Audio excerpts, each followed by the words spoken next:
Elena Cruz's hands were shaking when she dialed the number she'd sworn she'd never use. Blood trickled from her split lip, and bruises were already forming dark circles around her wrists. The man she'd been living with for 2 years had finally shown his true face, and it was a monster's. She should have called 911. She should have called anyone else. But instead, with tears streaming down her face and terror clawing at her chest, she called her boss, the most dangerous man in the city. "Adriano," she whispered into the phone, her voice breaking. "Can you please come get me?" The line went silent for 3 seconds that felt like eternity. Then his voice came through, low and deadly calm. "I'm already on my way."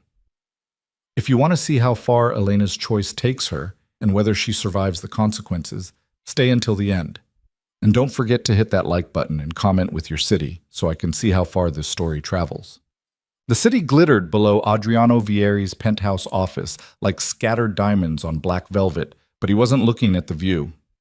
His attention was fixed on the stack of shipping manifests spread across his mahogany desk, each one representing millions in carefully orchestrated imports that kept his empire running like clockwork.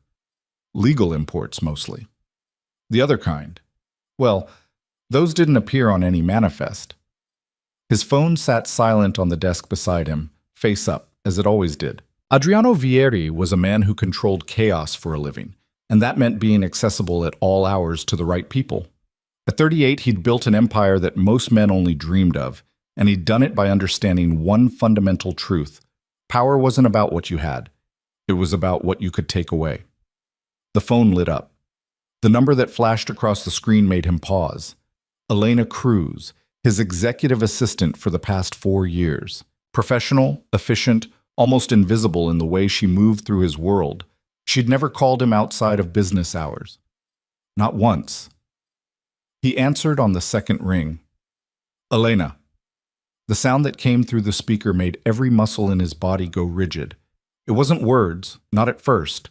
It was a sob, broken and desperate, followed by a gasp that told him she was trying to stop crying and failing.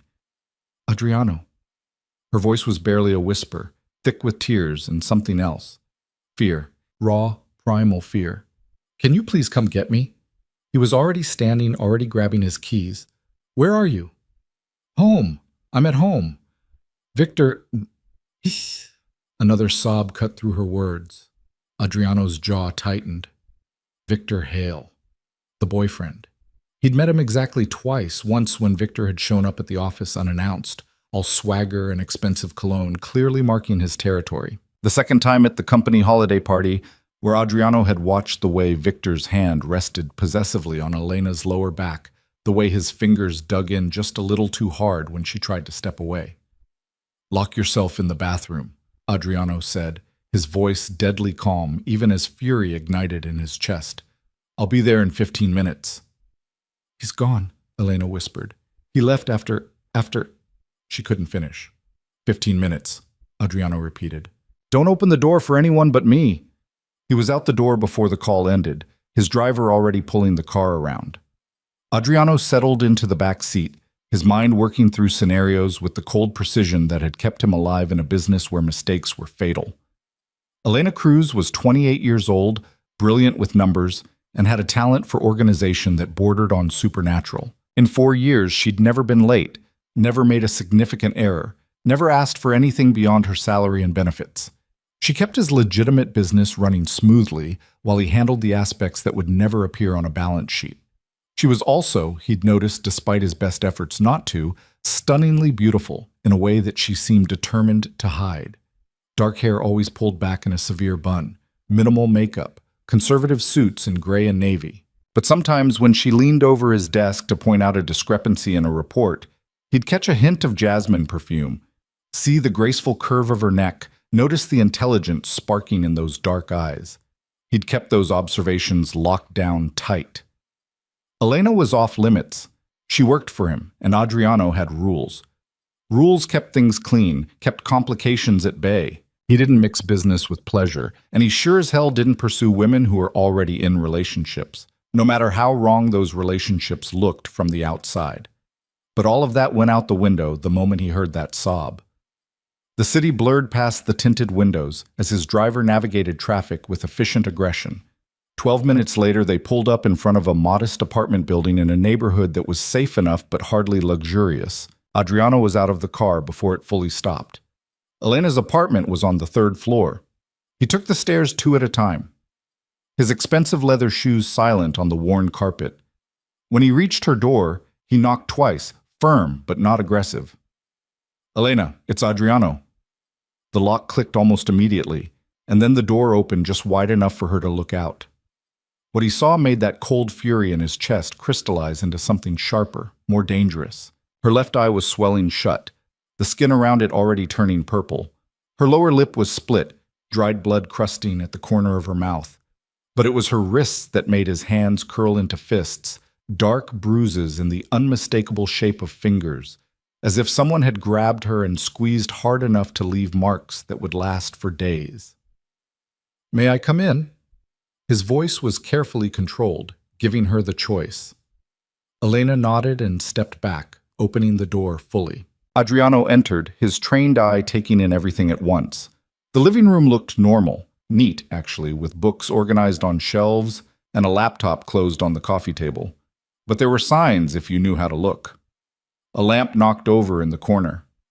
A picture frame face down on the side table. And on the hardwood floor near the kitchen, a small spray of blood droplets. Elena stood in the center of the room, her arms wrapped around herself, still wearing the blouse and slacks she'd had on at work. The blouse had a tear in the sleeve. She was barefoot, and he noticed broken glass swept into a pile near the kitchen entrance. "Tell me what happened," Adriano said quietly. She opened her mouth, closed it, then looked away. Her whole body was shaking. I can't." "Then don't. Not yet." He pulled out his phone. "But I'm calling someone to look at those injuries." "No hospitals," Elena said quickly, panic flashing across her bruised face. "Please. No hospitals, no police. I can't. Victor will what?" The question came out harder than he intended. Elena flinched, and Adriano immediately softened his stance, raising his hand slightly in a gesture of peace. This wasn't about him. This wasn't about his rage at seeing someone who worked for him, hurt like this. This was about her and what she needed. "I have a private doctor," he said calmly. Discreet. He asked no questions and files no reports. "But those injuries need to be looked at, Elena. And then, when you're ready, you're going to tell me everything, and we're going to fix this." "You can't fix this." Her voice broke on the words. "You don't understand. Victor, I understand more than you think." Adriano made the call, speaking in low tones to his personal physician, a man who'd patched up more than one injury that couldn't be explained to emergency room staff. Then he turned his attention back to Elena. "Dr. Morrison will be here in 20 minutes. Until then, why don't you sit down? When's the last time you ate?" She stared at him as if he'd asked her to solve a complex equation. I don't remember." That told him everything. Adriano moved into the kitchen, carefully stepping around the broken glass. The refrigerator held the usual contents of someone who worked long hours: yogurt, some wilted salad greens, condiments, and not much else. He found bread in the pantry and made toast, spreading it with the butter he found in the fridge door. When he returned to the living room, Elena hadn't moved. She stood frozen in the same spot, staring at nothing, her arms still wrapped protectively around her torso. "Elena." He kept his voice gentle. "Come sit down." This time she obeyed, moving to the couch with mechanical precision. Adriano set the plate of toast on the coffee table in front of her and settled into the armchair across from her, maintaining distance, giving her space. "You don't have to eat it," he said, "but it's there if you want it." She picked up a piece with trembling hands and took a small bite. Then another. She ate both slices in silence while Adriano waited, his mind already working through the logistics of what needed to happen next. When she finished, she finally looked at him directly. "Why did you come?" "You called me." "But why did you come?" She repeated the question with more force. "I'm just your assistant. You could have sent someone else, or told me to call the police, or—" "You're not just anything, Elena." The words came out rougher than he intended. He took a breath, regained control. "In 4 years, you've never asked me for anything. Not a favor, not a raise beyond what you earned, not even a day off unless you were genuinely sick. So when you called me, terrified, in the middle of the night, there was exactly zero chance I was sending someone else. Tears welled up in her eyes again.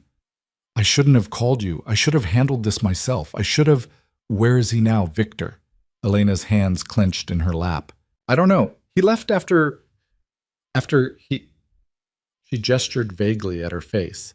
He was shouting about how I embarrassed him, how I never appreciate anything he does, how I'm lucky to have him because no one else would put up with me. And then he just snapped. He grabbed my wrists and shook me, and when I tried to pull away, he hit me. And then he did it again. And again. Adriano's jaw worked, but he kept his expression neutral. And then he stopped. Just stopped. Elena's voice went hollow.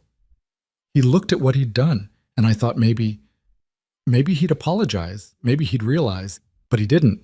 He just grabbed his jacket and left, told me to clean myself up because I looked pathetic.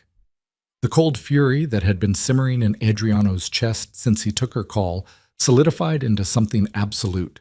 He'd built his empire on the edges of the law, had done things that kept him awake some nights. But he had rules.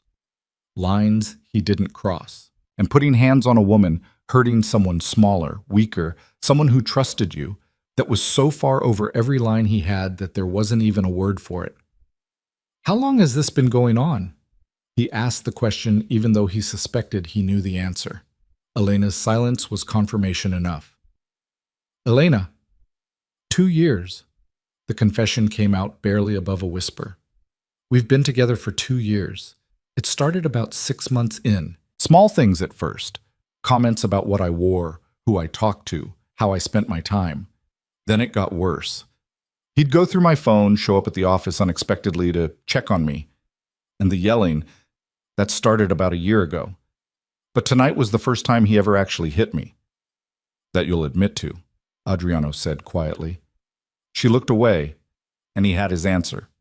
A knock at the door interrupted them. Adriano checked his watch.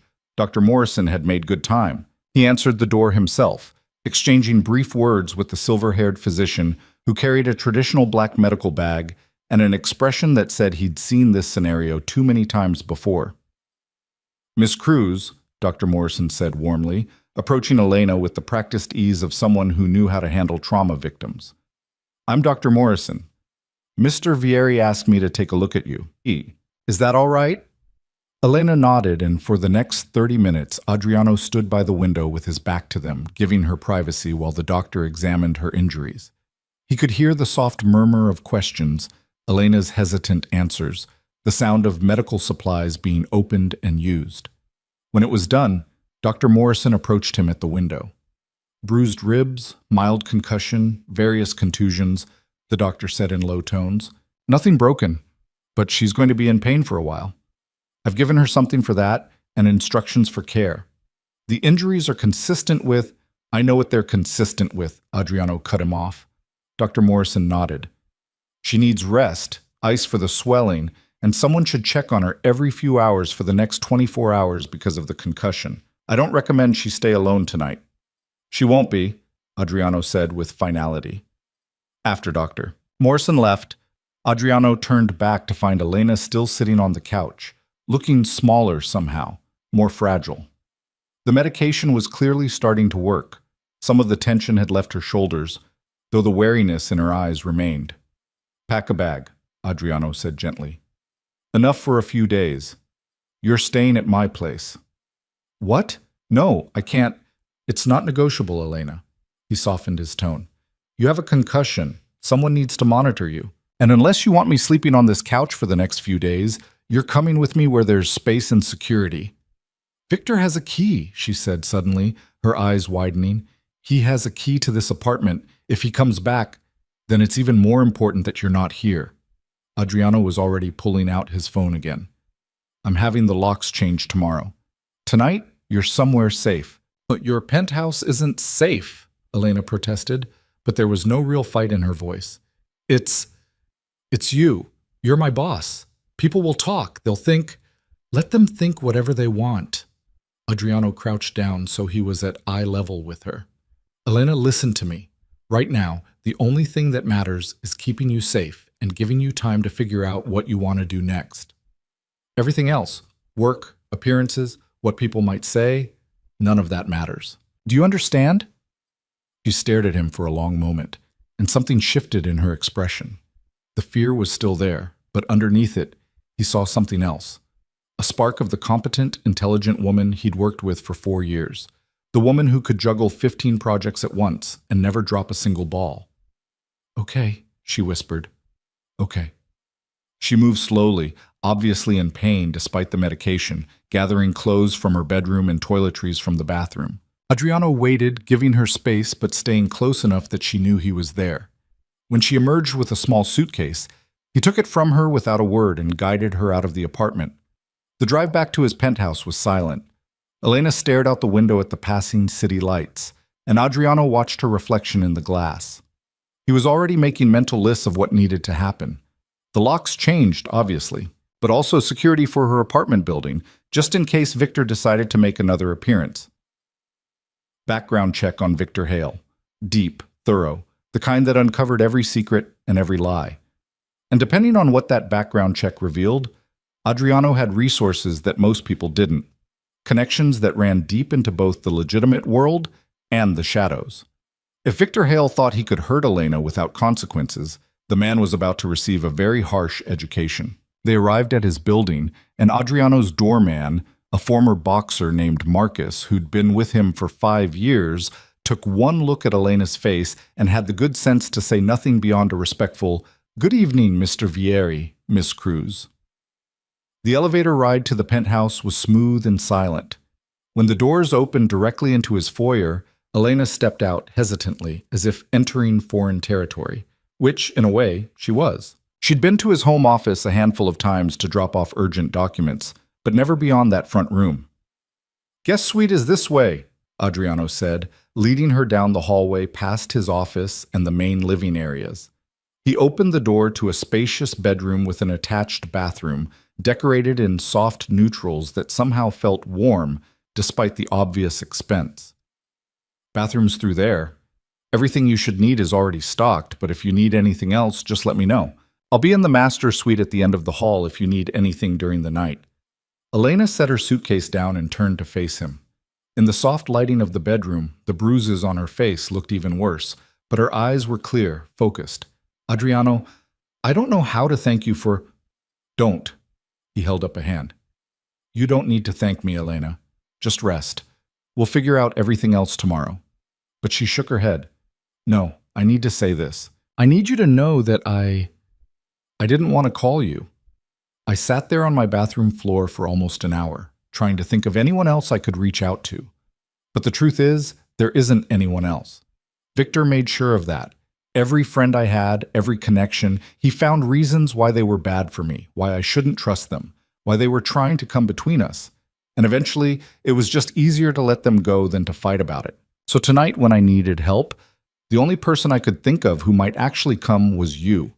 Because in 4 years, you've been the one constant thing in my life that Victor couldn't take away. The one place that was mine." The confession hung in the air between them, heavy with implications neither of them was ready to address. Adriano felt something shift in his chest, some carefully maintained wall developing the first hairline crack. "Get some sleep," he said, his voice rougher than intended. "I'll have Mrs. Chen bring up breakfast in the morning. She's my housekeeper, comes in daily. I'll let her know you're here so you don't get surprised." Elena nodded, exhaustion finally showing in the slump of her shoulders. "Good night, Adriano, and thank you, even if you don't want to hear it." He left before he could do something stupid like reach for her, offering comfort that might cross lines that shouldn't be crossed. Not now. Not when she was vulnerable and hurt, and probably not thinking clearly. Back in his own room, Adriano poured himself 2 fingers of scotch and stood at the floor-to-ceiling windows overlooking the city. Somewhere out there, Victor Hale was going about his night, probably thinking he'd successfully put Elena back in her place, reasserted his dominance, reminded her why she needed him. The man had no idea what was coming. Adriano pulled out his phone and sent a single text to Marco, his head of security. "Need a complete background on Victor Hale. Everything. Financial, criminal, employment, associates, all of it. Have it on my desk by noon tomorrow." The response came back in seconds. "On it, boss." Then Adriano made one more call, this one to his attorney, a shark in Armani who specialized in cases that required both legal expertise and absolute discretion. "Richard," Adriano said when the man answered, "I need you to clear your morning schedule. I have a client who's going to need your services." "What kind of case are we talking about?" Richard Chen asked, all business despite the late hour.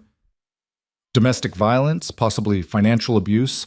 I won't know until I see the background check. The victim is—" He paused, choosing his words carefully.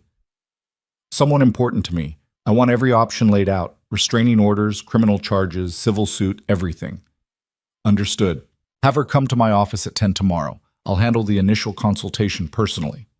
After he hung up, Adriano finished his scotch and tried to sleep, but his mind kept circling back to the image of Elena's bruised face, her split lip, those finger-shaped marks on her wrists.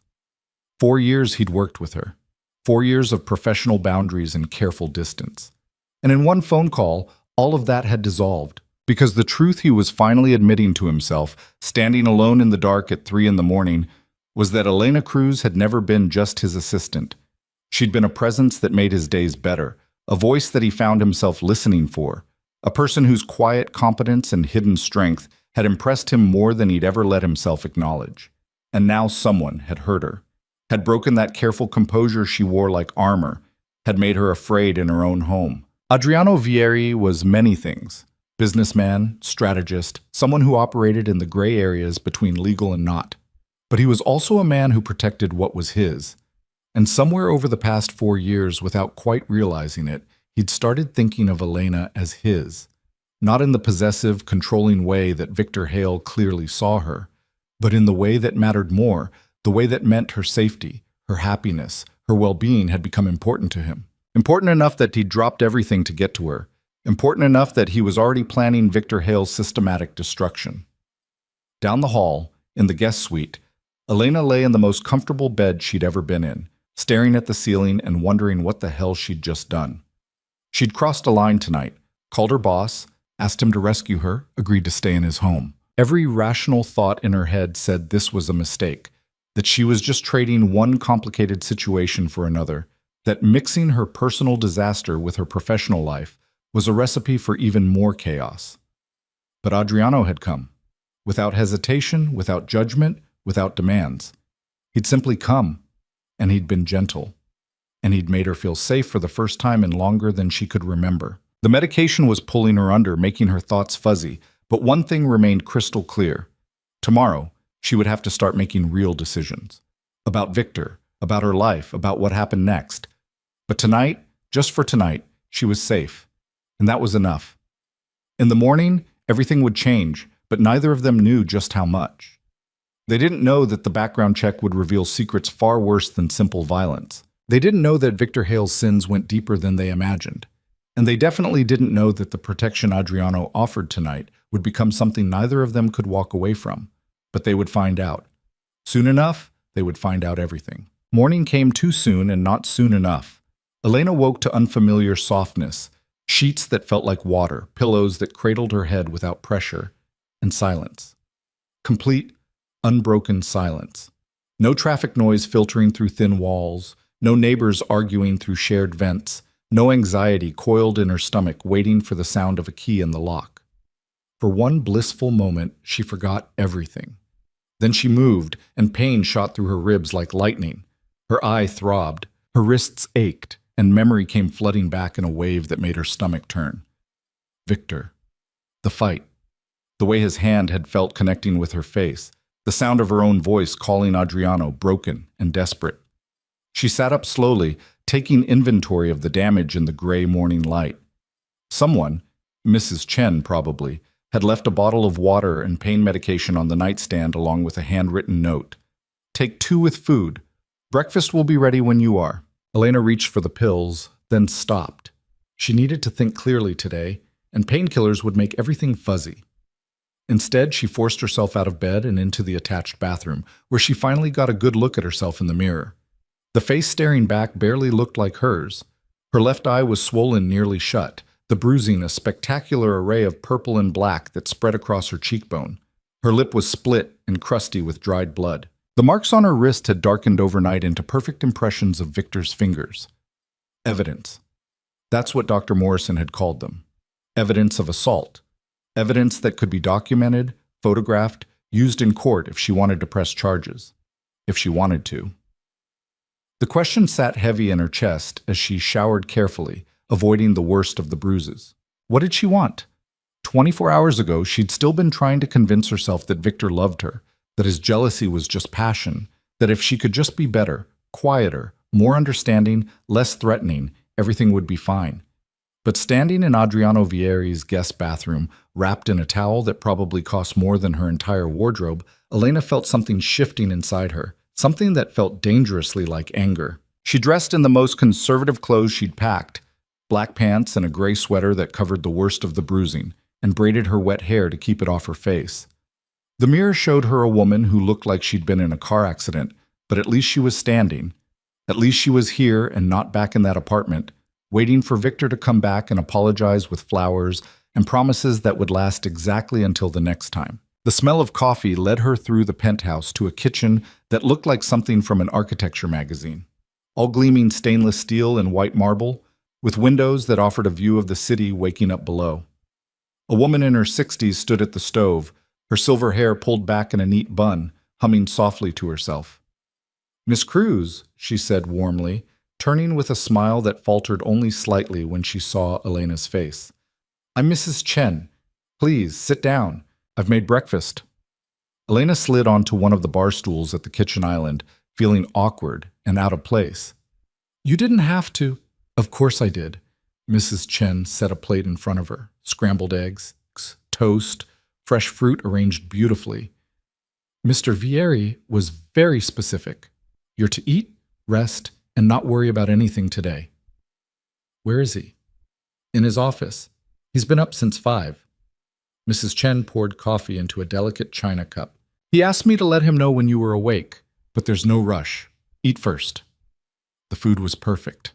The eggs soft and buttery, the toast crisp, the fruit sweet. Elena ate mechanically, not really tasting any of it, her mind already racing ahead to what came next. She couldn't hide here forever. Eventually, she'd have to face the real world again. Face Victor. Face the mess her life had become. She was finishing the last of her coffee when Adriano appeared in the doorway. He'd changed from last night's clothes into dark slacks and a crisp white shirt, sleeves rolled to his elbows. Even dressed casually, he radiated the kind of power that made people instinctively straighten their spines. "How are you feeling?" he asked, his dark eyes scanning her face with an intensity that made her want to look away. "Like I lost a fight," Elena said, aiming for lightness and missing. "You didn't lose." Adriano moved into the kitchen, pouring himself coffee. "You survived." "There's a difference." Mrs. Chen excused herself quietly, leaving them alone. The silence stretched out, comfortable despite everything, until Adriano finally spoke. "I have someone I want you to meet. My attorney. He specializes in cases like yours." "Cases like mine," Elena repeated, the words tasting bitter. "You mean women who let their boyfriends beat them?" "I mean victims of domestic violence who deserve legal protection and justice." Adriano's voice was firm. "Richard Chen is the best there is. He'll lay out your options. Restraining order, criminal charges, civil suit, whatever you want to pursue. And if I don't want to pursue anything, then that's your choice." He set his coffee down and looked at her directly. "Elena, I'm not going to force you to do anything, but I'm going to make sure you have all the information you need to make an informed decision. Can you give me that much?" She nodded slowly. "When?" 11 o'clock. His office is downtown. I'll drive you." "You don't have to." "I know I don't have to." Something flickered across his expression, too fast to read. "I want to, unless you'd rather go alone." The truth was, she didn't want to be alone. Didn't want to face lawyers and legal questions and the reality of what had happened without someone in her corner. And Adriano? He made her feel safe in a way she couldn't quite explain. "I'd appreciate the company," she admitted quietly. He nodded, satisfied. "There's something else. The background check on Victor came in this morning." Elena's stomach dropped. "Background check?" "I had my security team run a full workup. Financial records, employment history, criminal background, known associates. Adriano's expression darkened. You need to see this. He pulled out his phone and brought up a document, sliding it across the counter to her. Elena picked it up with shaking hands and started reading. The first page was standard enough. Victor's employment history at a mid-level marketing firm, his previous address in another state, his education credentials. But as she scrolled down, the information got progressively worse. 2 previous restraining orders filed by ex-girlfriends, 1 arrest for assault that had been pleaded down to disorderly conduct, a bankruptcy from 3 years ago, and then, buried in the financial section, something that made her blood run cold. He's been using my credit, she whispered, staring at the screen. These cards, I didn't open these accounts. Keep reading, Adriano said grimly. She did. Credit cards in her name that she'd never applied for, maxed out to their limits. A car loan she knew nothing about. Even a small business line of credit that showed a balance of over $30,000. All of it in her name. All of it destroying her credit score and burying her in debt she didn't even know existed. How is this possible? Her hands were shaking so hard she almost dropped the phone. I never authorized any of this. I never even saw these documents. Identity theft. He had access to your personal information, social security number, birth date, address, probably copied your driver's license at some point. It's not hard to do if you know what you're doing and don't care about the consequences. Adriano's jaw was tight with barely controlled anger. The question is, what do you want to do about it? Elena set the phone down carefully, afraid she might throw it otherwise. 2 years. For 2 years, Victor had been systematically destroying her financial future, and she'd had no idea. No wonder he'd been so insistent about managing their finances, so angry when she'd suggested opening a separate bank account, so controlling about every dollar she spent. I want to destroy him, she said, the words coming out flat and cold. I want to take everything he did and shove it down his throat until he chokes on it. For the first time since she'd met him, Adriano Vieri smiled, really smiled, and it was terrifying. Good, that's exactly the attitude Richard needs to hear. Get your things, we leave in 30 minutes. The law offices of Chen and Associates occupied the top floor of a gleaming tower in the financial district. Everything about the place screamed money and power, from the receptionist's designer suit to the modern art on the walls to the view that stretched out over the city like a kingdom waiting to be conquered. Richard Chen himself was a trim man in his early 50s with silver-streaked hair and eyes that missed nothing. He greeted Adriano with the familiarity of an old friend, and Elena with the gentle professionalism of someone who'd seen too many victims and learned how to handle them without making them feel fragile. Miss Cruz, he said, gesturing to a chair in his expansive office. Thank you for coming. I know this isn't easy. Elena sat, hyper-aware of Adriano settling into the chair beside her. Richard moved behind his desk, pulling out a legal pad and pen with practiced efficiency. Let me start by explaining what we can do, Richard began. Based on what Adriano has told me and the documentation from Dr. Morrison, you have grounds for several legal actions. First, an emergency restraining order. We can file today and have it granted within 48 hours. This would legally prohibit Victor Hale from contacting you, coming within 500 feet of you, or entering your residence. He has a key to my apartment, Elena said quietly. We'll have that addressed as part of the order. He'll be required to surrender it. Richard made a note. Second option, criminal charges. Assault and battery, at minimum. The photographic evidence Dr. Morrison provided is substantial, and with your testimony, we have a strong case. This would mean working with the district attorney's office and potentially testifying in court. Elena's stomach churned. And if I press charges? Victor would be arrested, arraigned, and either released on bail with conditions or held pending trial depending on the judge's assessment of flight risk and danger to you. The case would likely take several months to work through the system. He'll be furious, Elena whispered. If I have him arrested, he'll be legally prohibited from retaliating, Richard interrupted gently. And if he violates those terms, he'll face additional charges and likely jail time. I won't lie to you, Miss Cruz. Pressing charges is difficult. It means reliving what happened, potentially multiple times, but it also means holding him accountable. Adriano leaned forward slightly. Tell her about the financial fraud. Richard nodded. That's the third component.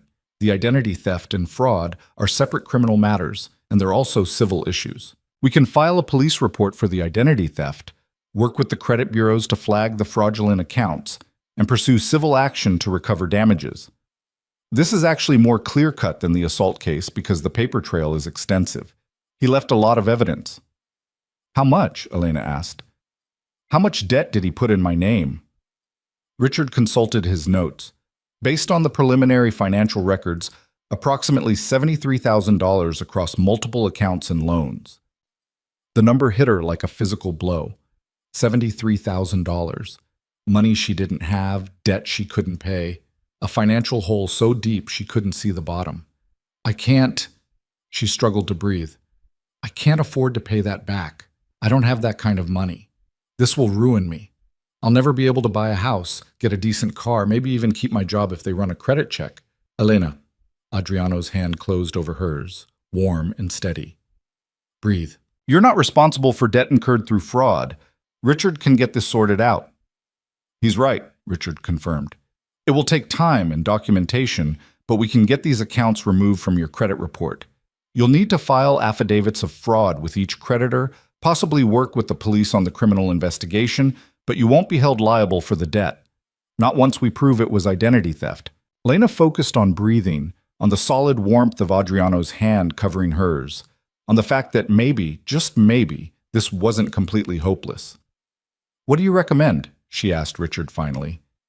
If I were your daughter, what would you tell me to do? Richard set down his pen and looked at her directly. I'd tell you to file for the restraining order today. Document everything. Pursue the criminal charges for assault and the fraud. Make it clear that this behavior has consequences. But more importantly, I'd tell you that this isn't your fault. None of it. Not the violence, not the financial abuse, not the fact that it took this long to ask for help. You survived, Miss Cruz. Now let's make sure he doesn't get the chance to do this to you, or anyone else, again. The certainty in his voice, the absolute conviction, broke something loose in Elena's chest. She felt tears starting and tried to blink them back, but they came anyway, sliding hot down her bruised cheeks. I'm sorry, she gasped. I'm sorry, I just... Don't apologize. Richard pushed a box of tissues across the desk. You've been through trauma. Tears are normal. Take your time. Adriano's hand tightened on hers, and when she glanced at him, she saw something fierce in his expression, something protective and angry and determined all at once. Do it, Elena said, her voice steadier than she felt. File the restraining order. File the criminal charges. All of it. I want everything documented. I want him to face what he's done. Richard smiled. That's what I needed to hear. I'll start the paperwork immediately. I'll need a detailed statement from you about the assault. Dates, times, what was said, what happened. Can you do that today? Elena nodded. Yes. Good. Adriano, give us the room. Adriano stood, but he hesitated, looking down at Elena. You sure you're okay? She met his eyes and found something there that made her chest tighten. Concern, yes, but also respect. He was looking at her like she was strong, capable, worthy of protection, not because she was weak, but because she mattered. I'm sure, she said. Thank you for everything. He nodded once and left, closing the door quietly behind him. Richard pulled out a fresh legal pad and uncapped his pen.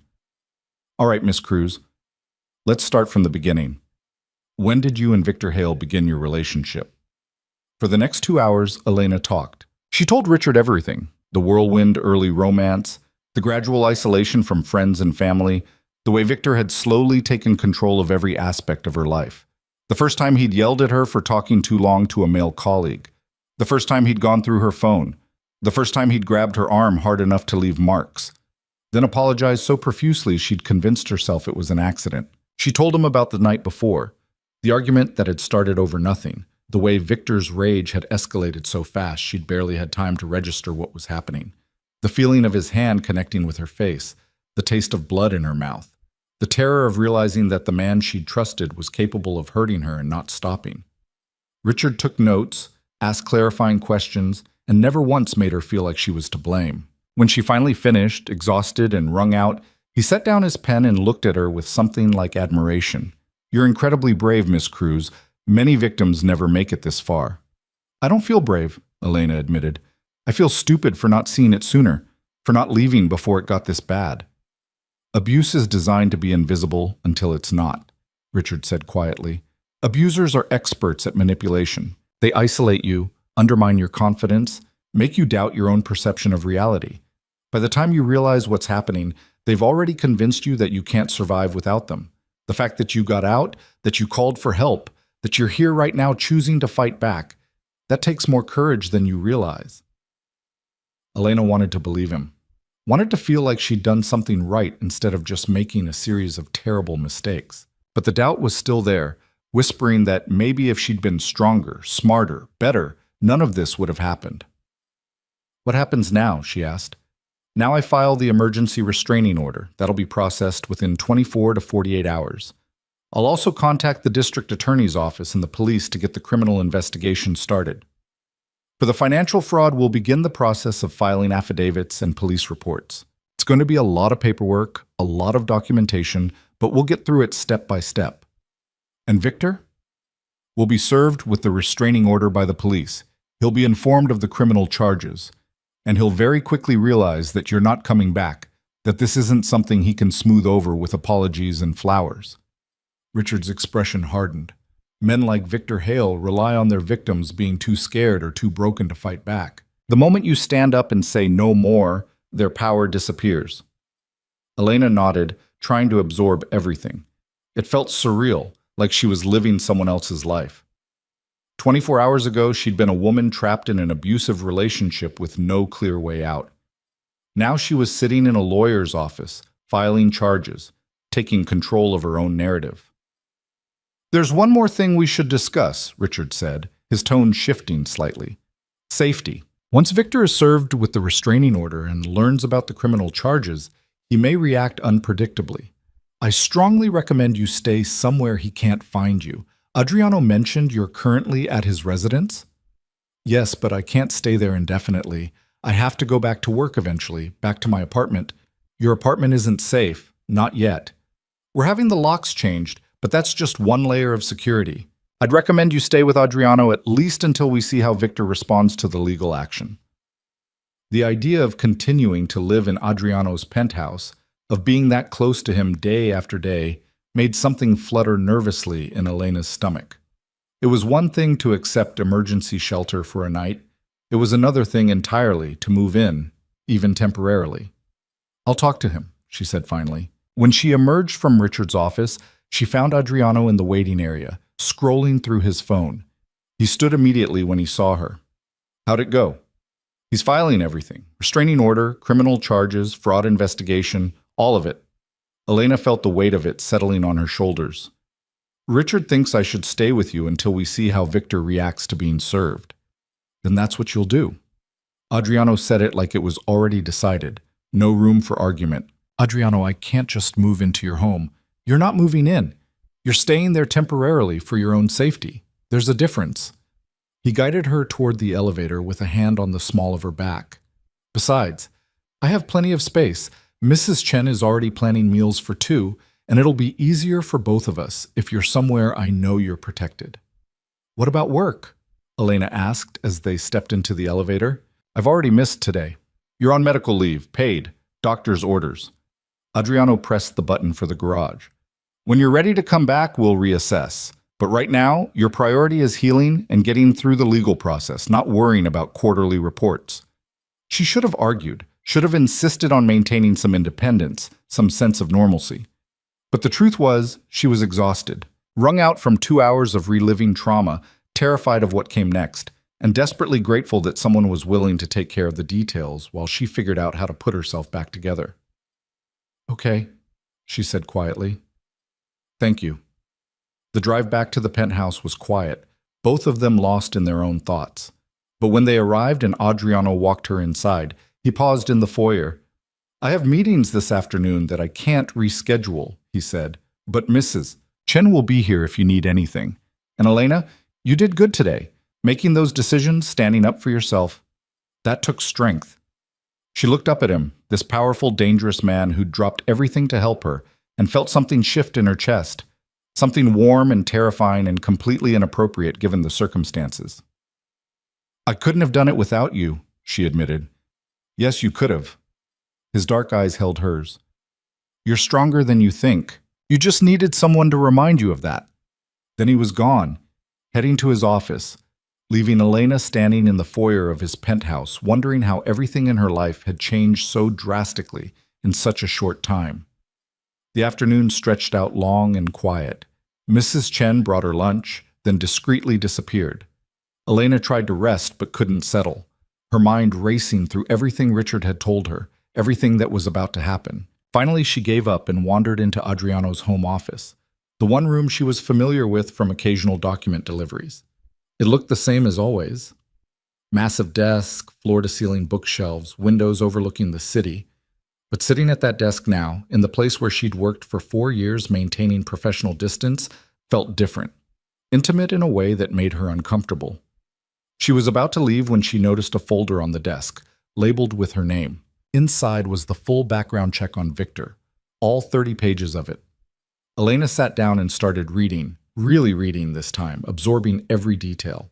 The ex-girlfriends who'd filed restraining orders, the pattern of escalating violence, the financial fraud that went back years before he'd even met her. Victor Hale wasn't just an abuser. He was a predator with a methodology, a man who targeted vulnerable women and systematically destroyed them. And she'd loved him, had believed his lies, his promises, his accusations that she was the problem.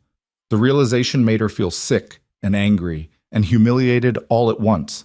She was still sitting there when Adriano returned hours later, finding her hunched over the file with tears streaming down her face. Elena. He was across the room in seconds, pulling her up from the chair. What happened? What's wrong? I was so stupid, she choked out. It's all here. Everything he did to other women, the pattern, the signs I should have seen. How did I not see it? How did I let him... Stop. Adriano's hands framed her face, forcing her to look at him. This is not your fault, none of it. You hear me? Victor Hale is a skilled manipulator who's been doing this for years. You didn't let him do anything. He targeted you, deceived you, and abused you. That's on him, not you. But I should have what? Read his mind? Predicted the future? Elena, you did the best you could with the information you had. And when you finally saw the truth, you got out. You asked for help. You're fighting back. That's what matters. She wanted to believe him, wanted to let go of the guilt and shame that had been building since she started reading that file. But it was hard, so hard, to accept that she'd been a victim and not just a fool. Adriano must have seen something in her face because his expression softened. Come here. He pulled her into his arms, and Elena went, too exhausted and emotionally raw to maintain any distance. She pressed her face against his chest and let herself cry, really cry, for the first time since this whole nightmare began. Adriano held her through it, one hand stroking her hair, murmuring things in Italian that she didn't understand but somehow found comforting anyway. When the tears finally stopped, she pulled back embarrassed. I'm sorry, I got your shirt all wet. I have other shirts. His thumb brushed across her cheek, wiping away the last of the tears. Better? A little. She managed a shaky smile. You're being very patient with me. You're worth being patient with. The words hung in the air between them, weighted with something neither of them was ready to acknowledge. Elena stepped back, putting necessary space between them. Richard called while I was in meetings, Adriano said, letting her retreat. The restraining order is being filed tomorrow morning. Victor should be served by tomorrow afternoon. Tomorrow. Less than 24 hours until Victor learned that she wasn't coming back, that she was pressing charges, that his entire world was about to come crashing down. The thought made her stomach clench with anxiety. What if he comes here? She asked quietly. What if he figures out where I am? He won't get past building security, and even if he somehow did, he'd have to get through me first. The absolute certainty in Adriano's voice should have sounded arrogant. Instead, it just sounded true. You're safe here, Elena. I promise you that. She believed him, which was either the smartest thing she'd ever done or the most dangerous. Time would tell which. The courthouse steps were marble, worn smooth by decades of footsteps. People seeking justice, people fleeing it, people who'd discovered that truth was sometimes a weapon sharper than any lie. Elena stood at the bottom, her hand gripping the iron railing so hard her knuckles had gone white. "You don't have to do this," Adriano said quietly beside her. "Richard can handle the testimony. The evidence speaks for itself." Elena shook her head, her dark hair catching the morning light. 3 months had passed since that night she'd called him. 3 months since her world had cracked open and revealed all the rot beneath. The bruises had faded, but what they'd uncovered had only grown darker, deeper, more devastating with each document Richard Chen's team had unearthed. "Yes, I do," she said, her voice steady despite the fear coiling in her stomach. "I need to look him in the eye and tell the truth. All of it." Adriano studied her face, and something shifted in his expression. Pride, maybe, or recognition. The frightened woman who'd hidden in her apartment had transformed into someone stronger, sharper, someone who'd taken all that pain and forged it into purpose. "Then let's go," he said, offering his arm. She took it, drawing strength from the solid presence beside her. They climbed the steps together, past reporters who shouted questions that neither of them answered, past curious onlookers drawn by the spectacle of a high-profile case, past all the noise and chaos until they reached the quiet intensity of the courtroom itself. Victor was already there, seated at the defendant's table with his attorney, a nervous-looking man named Patterson who'd clearly realized he was in over his head. When Victor's eyes found Elena, his expression twisted into something ugly, possessive. He started to rise, but his attorney grabbed his arm, hissing something urgent that made him sink back down. Elena felt Adriano tense beside her, a predator recognizing a threat. His hand moved to the small of her back, a gesture that was protective without being possessive, grounding without being controlling. The difference between that touch and the way Victor used to grab her was everything. Richard Chen met them at the prosecution table, his silver hair perfectly styled, his suit immaculate. "The judge will call us to order in 5 minutes," he said, his voice low and professional. "Elena, remember what we discussed. Just answer the questions directly. Don't embellish, don't minimize. The evidence will corroborate everything you say." "I remember," Elena said. What she didn't say was that she'd spent the past week memorizing every detail of every document they'd found. Every forged signature, every drained account, every lie that Victor had built into a prison around her life. She'd studied it all with the same focus she brought to Adriano's business accounts. Except this time, the numbers represented her own destruction. The bailiff called the court to order and Judge Margaret Torres entered, a woman in her 60s with iron gray hair and eyes that had seen every variation of human weakness. She settled into her seat with the weight of authority and glanced at the docket. "The People versus Victor Hale," she announced. "Charges include assault and battery, identity theft, financial fraud, and forgery. How does the defendant plead?" Victor's attorney stood. "Not guilty on all counts, Your Honor." Judge Torres nodded as if she'd expected nothing else. "Proceed, Mr. Chen." Richard rose smoothly, and for the next hour, he methodically constructed a case that was both devastating and irrefutable. Bank statements showing Elena's accounts systematically drained, credit card applications bearing her signature, except forensic analysis proved they'd been forged, loan documents she'd never seen for purchases she'd never made. A web of financial destruction that had left her drowning in debt. She didn't know existed until Adriano's forensic accountant had started digging. "The prosecution calls Elena Cruz to the stand," Richard announced. Elena stood, her legs steadier than she'd expected. She walked to the witness box, placed her hand on the Bible, and swore to tell the truth. Then she sat down and finally allowed herself to look directly at Victor. He was staring at her with an expression that mixed rage and disbelief, as if he couldn't comprehend how his property had developed the audacity to fight back. That look had terrified her once. Now, it just made her angry. "Miss Cruz," Richard began gently, "can you tell the court how long you were in a relationship with the defendant?" 2 years, Elena said, her voice carrying clearly through the courtroom. "We started dating about 6 months after I began working for Vieri Imports." "And during those 2 years, did the defendant ever exhibit controlling behavior?" Elena's laugh was bitter. "That's like asking if water is wet." "Victor controlled everything, what I wore, who I talked to, where I went, how I spent my time.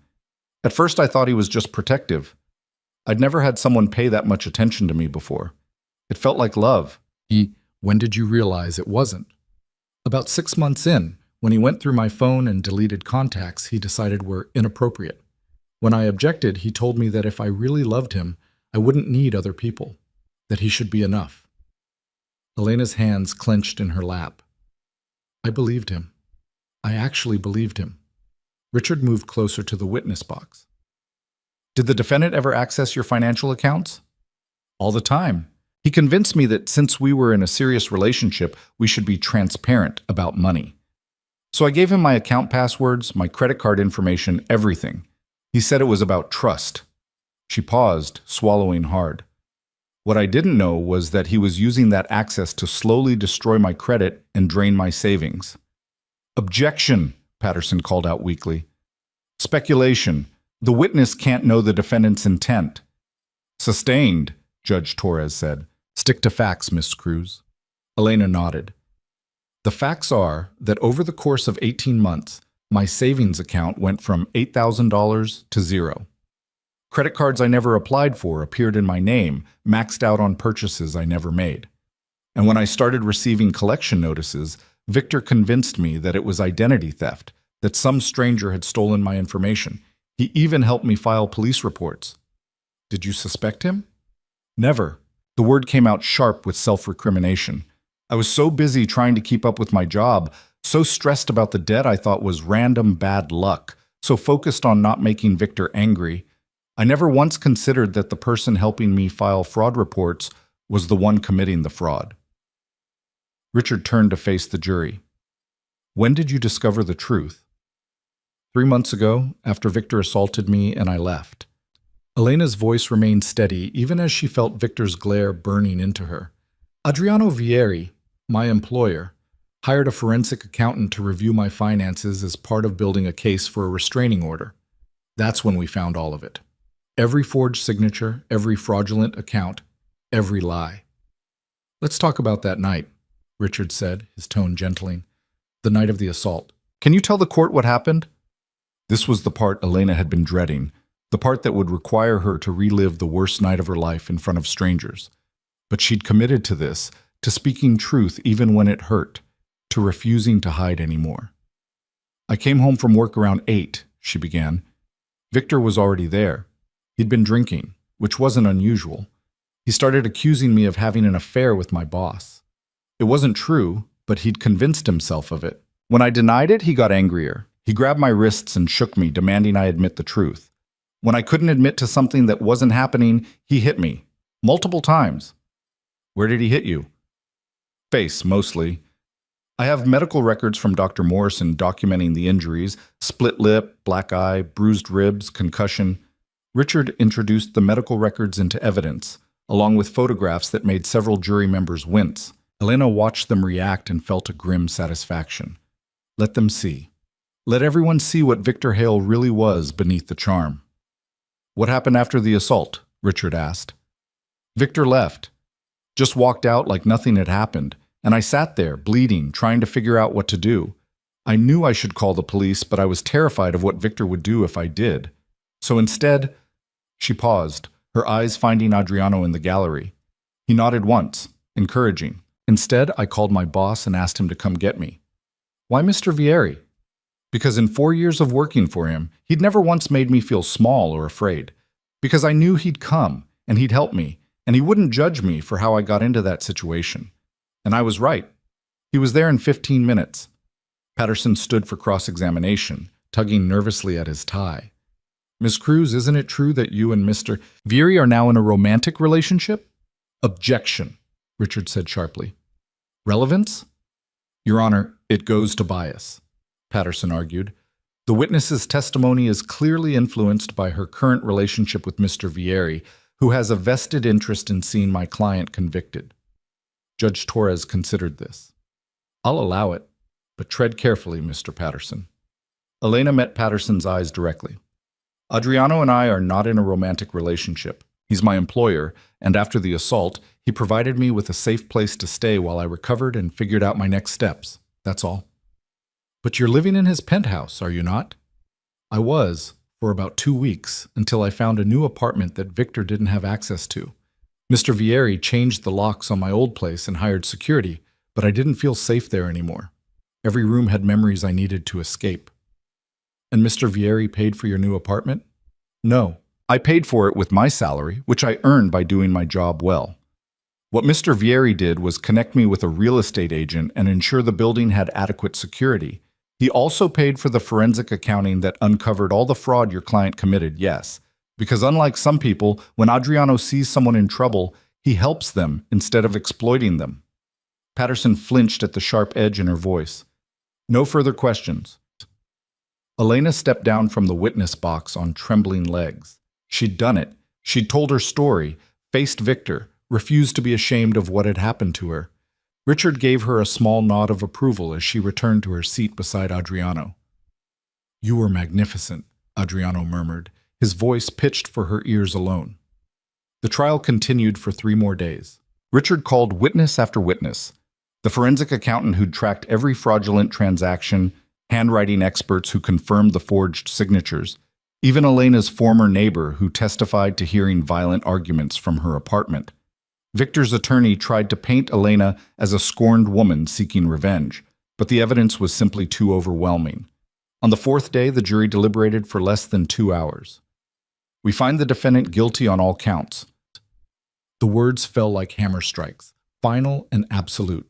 Victor's face went white, then red, then twisted into pure fury. He lunged from his seat, shouting something incoherent, and it took 3 bailiffs to restrain him as he was dragged from the courtroom still screaming about betrayal and lies. Elena sat perfectly still, waiting to feel relief or triumph or something. Instead, she just felt tired. So incredibly tired. It's over, Richard said, gathering his papers. Sentencing is in 2 weeks, but with the evidence we presented, he's looking at significant prison time. Thank you, Elena said quietly. For everything. Thank Mr. Vieri. He's the one who hired me. Richard's eyes flicked to Adriano with something like respect. And he's the one who made it clear that failure wasn't an option. After the courtroom cleared, Elena no Salami and Adriano walked out into the late afternoon sun. The reporters were gone, having gotten their sound bites earlier. The steps were empty except for a few pigeons and the ever-present city noise. I need to go back to the office, Adriano said, checking his phone. But take the rest of the day. Hell, take the rest of the week if you need it. I need to work, Elena countered. I need normal. I've had enough drama to last a lifetime. Something flickered across Adriano's face. Disappointment, maybe, though it was gone too quickly to be sure. Elena, I know the trial is over, but you need to understand that Victor might not accept this. Men like him, they don't handle losing well. I want to keep the security detail on you for a while longer. You mean the 2 very large men who've been following me everywhere for the past 3 months? Elena's lips quirked into something almost like a smile. I noticed, Adriano. Kind of hard to miss. And yet you never complained. Because they made me feel safe. She looked up at him, this man who'd become something more than a boss, but less than, or maybe different from, whatever her heart wanted him to be. You've done so much for me already. The lawyers, the accountant, the security, letting me stay in your home when I needed somewhere safe. At some point, I need to figure out how to stand on my own again. Standing on your own doesn't mean refusing help when it's offered, Adriano said quietly. And it sure as hell doesn't mean taking unnecessary risks because you're trying to prove something. I'm not trying to prove anything. I just want my life back. You'll have it, but let's make sure you survive to enjoy it first. They stood there on the courthouse steps, the city moving around them, neither quite ready to walk away. The past 3 months had been strange, intense, a forced proximity that had revealed layers of both of them that Elena hadn't known existed. She'd seen Adriano at his most ruthless, watching him systematically dismantle Victor's lies with the same cold precision he brought to business negotiations. But she'd also seen him at his most gentle, bringing her tea when she couldn't sleep, sitting with her in comfortable silence when words were too much, respecting boundaries she hadn't even known she needed to set. And somewhere in all of that, something had shifted. Some recognition that the careful professional distance they'd maintained for 4 years had become something else entirely, something neither of them quite knew what to do with. Adriano, Elena began, then stopped, unsure how to voice the question that had been building in her chest for weeks. Why did you do all this? And don't say it's because I work for you, because we both know you could have just given me a referral to a lawyer and called it a day." He was quiet for a long moment, his dark eyes searching her face. When he finally spoke, his voice was rough with something that sounded like confession.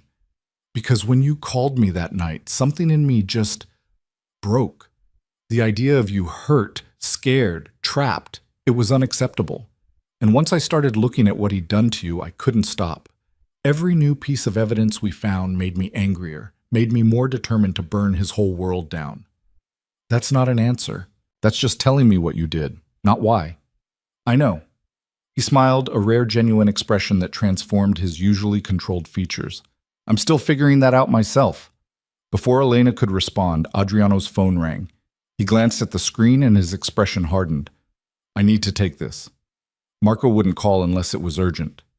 He stepped away, his voice dropping into the clipped tones he used for security matters. Elena couldn't hear the specifics, but she saw his body language change, shoulders tensing, jaw tightening, that dangerous stillness that meant someone had just made a very serious mistake. When he returned, his face was grim. "Victor made bail." The words hit Elena like a physical blow. "What? How?"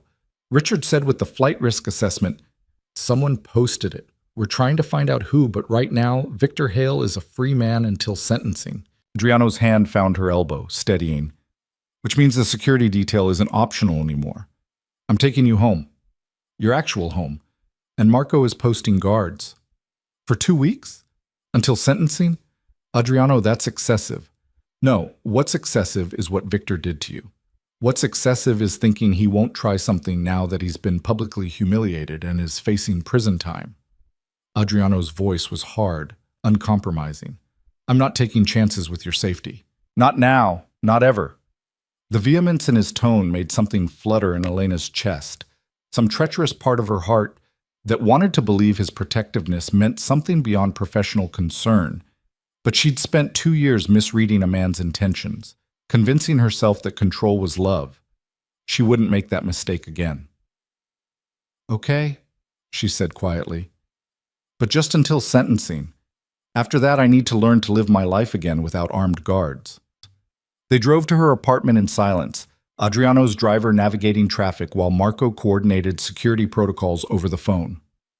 Elena watched the city slide past her window and tried not to think about Victor out there somewhere, free, angry, dangerous. Her new apartment was in a better neighborhood than her old one, on the 8th floor of a building with actual security and a doorman who took his job seriously. Adriano had insisted on both when he'd helped her find the place, and now she was grateful for his paranoia. Marco met them in the lobby, a mountain of a man with kind eyes and the build of someone who'd done serious violence and would again if necessary. "Boss, Miss Cruz," he nodded to each of them. "I've got 2 men on the building entrance, 2 more on her floor. No one gets in without clearance." "Good." Adriano turned to Elena. "I need you to promise me something. If anything feels wrong, anything at all, you call me immediately. Not 911, not building security. Me. Understand?" "Adriano, promise me, Elena." The intensity in his voice left no room for argument. "I promise." He studied her face for a moment longer as if memorizing it, then nodded. "I'll check in later, try to get some rest." But rest was impossible. Elena paced her apartment, her mind racing through everything that had happened in court, everything that could still go wrong. Victor was out there, free. And if she knew anything about him after 2 years, it was that he didn't forgive, and he sure as hell didn't forget. The sun set, painting her apartment in shades of orange and red. Elena made tea she didn't drink, started a book she couldn't focus on, tried to convince herself that the security was enough, that Victor wouldn't dare try anything with guards posted. She almost believed it. Then her phone rang. Unknown number. Elena's hand hovered over the screen, every instinct screaming not to answer. But some stubborn part of her, the part that had testified in court, that had faced him down and refused to be silent, needed to know. "Hello? You think you've won?" Victor's voice was slurred, thick with alcohol and rage. "You think putting me in front of a jury, letting them hear all your lies, destroying my reputation, you think that's the end of it?" Elena's heart hammered against her ribs. "Victor, If you're calling to threaten me, I'm calling to remind you of something you seem to have forgotten. You're mine, Elena. You've always been mine. And what's mine doesn't get to just walk away because some rich bastard convinced you that you're special. I was never yours. I was a person you hurt and controlled and tried to destroy. There's a difference. His laugh was ugly. That difference? That's what your fancy lawyer convinced you of. But we both know the truth. Without me, you're nothing. You were nothing when I found you, and you'll be nothing after they lock me up. Vieri thinks he can save you, but he can't. No one can. Because the real damage? That's already done. It's inside you now, and it's never going away. Elena's hand tightened on the phone. You're wrong. The only thing inside me now is the certainty that I'm worth more than you ever believed, that I'm stronger than you ever wanted me to be, and that in 2 weeks you'll be in prison where you belong. 2 weeks, Victor repeated, his voice dropping to something darker. A lot can happen in 2 weeks, Elena. A lot can go wrong. Accidents happen, people disappear, and your guard dogs can't watch you every second of every day. The line went dead. Elena stood frozen, the phone still pressed to her ear, her entire body shaking. Then training kicked in. 4 years of working for Adriano, of understanding how dangerous men operated, of knowing that threats weren't just words. She dialed Adriano's number with trembling fingers. He answered on the first ring. Elena, what's wrong? Victor just called me. Her voice cracked. Adriano, he knows where I live. He knows about the guards, and he threatened me. I'm on my way. Lock the door. Don't open it for anyone but me or Marco. His voice was deadly calm, the kind of calm that preceded violence. And Elena, forward me that call. I'm going to make sure his bail gets revoked tonight. 20 minutes later, Adriano was at her door with Marco and 2 lawyers who'd apparently been on standby. They recorded Elena's statement, documented the call, and within an hour had filed an emergency motion with the court. By midnight, Victor was back in custody. He won't get bail again, Richard Chen assured her over the phone. Not after that call. Judge Torres doesn't take kindly to witness intimidation. Elena should have felt relief. Instead, she felt hollowed out, exhausted in a way that went beyond physical tiredness. She'd testified, faced him down, won, and he'd still found a way to make her afraid. I'm staying, Adriano announced after the lawyers left. What? I'm staying here tonight. Marco's got the perimeter covered, but I want to be here, inside. He held up a hand before she could protest. I'll take the couch. You won't even know I'm here. But I'm not leaving you alone, not after that call. Elena wanted to argue, wanted to insist she was fine, that she didn't need him to protect her. But the truth was, she wasn't fine. And the idea of being alone in her apartment, jumping at every sound, imagining Victor somehow slipping past the guards, it was unbearable. Okay, she whispered. Thank you. She retreated to her bedroom, but sleep was impossible. Every time she closed her eyes, she heard Victor's voice, felt the phantom grip of his hands on her wrists, remembered the taste of blood from her split lip. The past 3 months of therapy, of building herself back up, of learning to feel safe again, one phone call had shattered all of it. Around 2 in the morning, she gave up and padded out to the living room. Adriano was still awake, sitting on her couch with his laptop open, working despite the hour. He looked up when she appeared, his expression immediately concerned. Can't sleep? Can't stop thinking. Elena settled into the armchair across from him, pulling a throw blanket around her shoulders. Every time I close my eyes, I hear his voice. I thought I was past this. I thought I was stronger. You are stronger. One setback doesn't erase 3 months of healing. It feels like it does. She pulled the blanket tighter. He said something that keeps echoing in my head, that the real damage is already done, that it's inside me now and it's never going away. What if he's right? What if I'm always going to be this broken version of myself? Adriano closed his laptop and leaned forward, his elbows on his knees. You want to know what I see when I look at you? I see someone who survived 2 years of systematic abuse and still managed to keep showing up to work every day. Someone who built a case against her abuser with the same precision she brings to financial reports. Someone who stood up in court and told the truth, even though it meant reliving trauma. That's not broken, Elena. That's steel wrapped in silk. The words hit her harder than she expected, and suddenly she was crying. Not the broken sobs from that first night, but something quieter, more cathartic. Adriano moved to sit beside her, close but not touching, giving her space to fall apart without being alone. "I'm so tired of being afraid," she whispered through the tears. "I'm tired of checking over my shoulder, tired of flinching when someone moves too fast, tired of this weight in my chest that won't go away. I know, but it will get lighter, not today, maybe not tomorrow, but eventually. And until then, you don't have to carry it alone." Elena looked at him through blurred vision, this complicated man who'd inserted himself into her nightmare and refused to leave. "Why are you doing this? And I want the real answer this time, not deflection." Adriano was quiet for so long she thought he wouldn't answer. When he finally spoke, his voice was rough with something that sounded like confession. "Because somewhere over the past 4 years, you stopped being just my assistant and became someone I couldn't stop thinking about. Someone whose smile made my day better, whose presence in my office felt essential in a way I didn't want to examine too closely. And that night you called me, terrified and hurt. It clarified something I'd been trying to ignore. That I care about you, Elena. Not as an employee, not as a responsibility. As someone who matters to me in ways I'm still figuring out." The confession hung between them, heavy with implications and possibilities. Elena's heart was hammering so hard she was sure he could hear it. "That's complicated," she managed. "I know, which is why I haven't said anything before. You're vulnerable right now, recovering from trauma. The last thing you need is your boss developing feelings. So I've kept it professional, kept my distance, tried to be what you needed without crossing lines." He finally looked at her, his dark eyes intense. "But you asked for the truth, and I'm done lying to you, or to myself." Elena's mind was reeling, trying to process everything she'd just heard. Part of her wanted to throw herself into his arms, to let this fierce, protective man become the next chapter of her story. But another part, the part that had learned hard lessons about mistaking intensity for love, knew that she wasn't ready. That she needed time to figure out who she was outside of Victor's control before she could even think about being with someone else. "I care about you too," she said carefully. "But Adriano, I need to be honest. I don't trust my own judgment right now.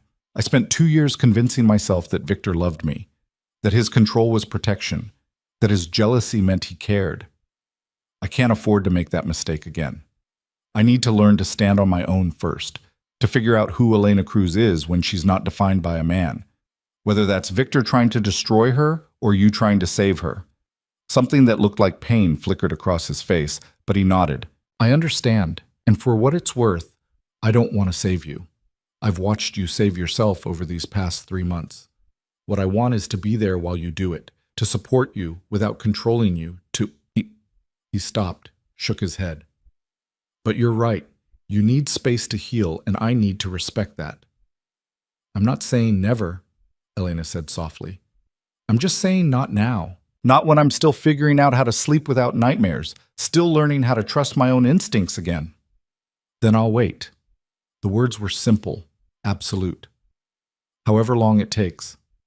They sat together in the quiet darkness of her apartment, not touching but no longer maintaining careful distance either.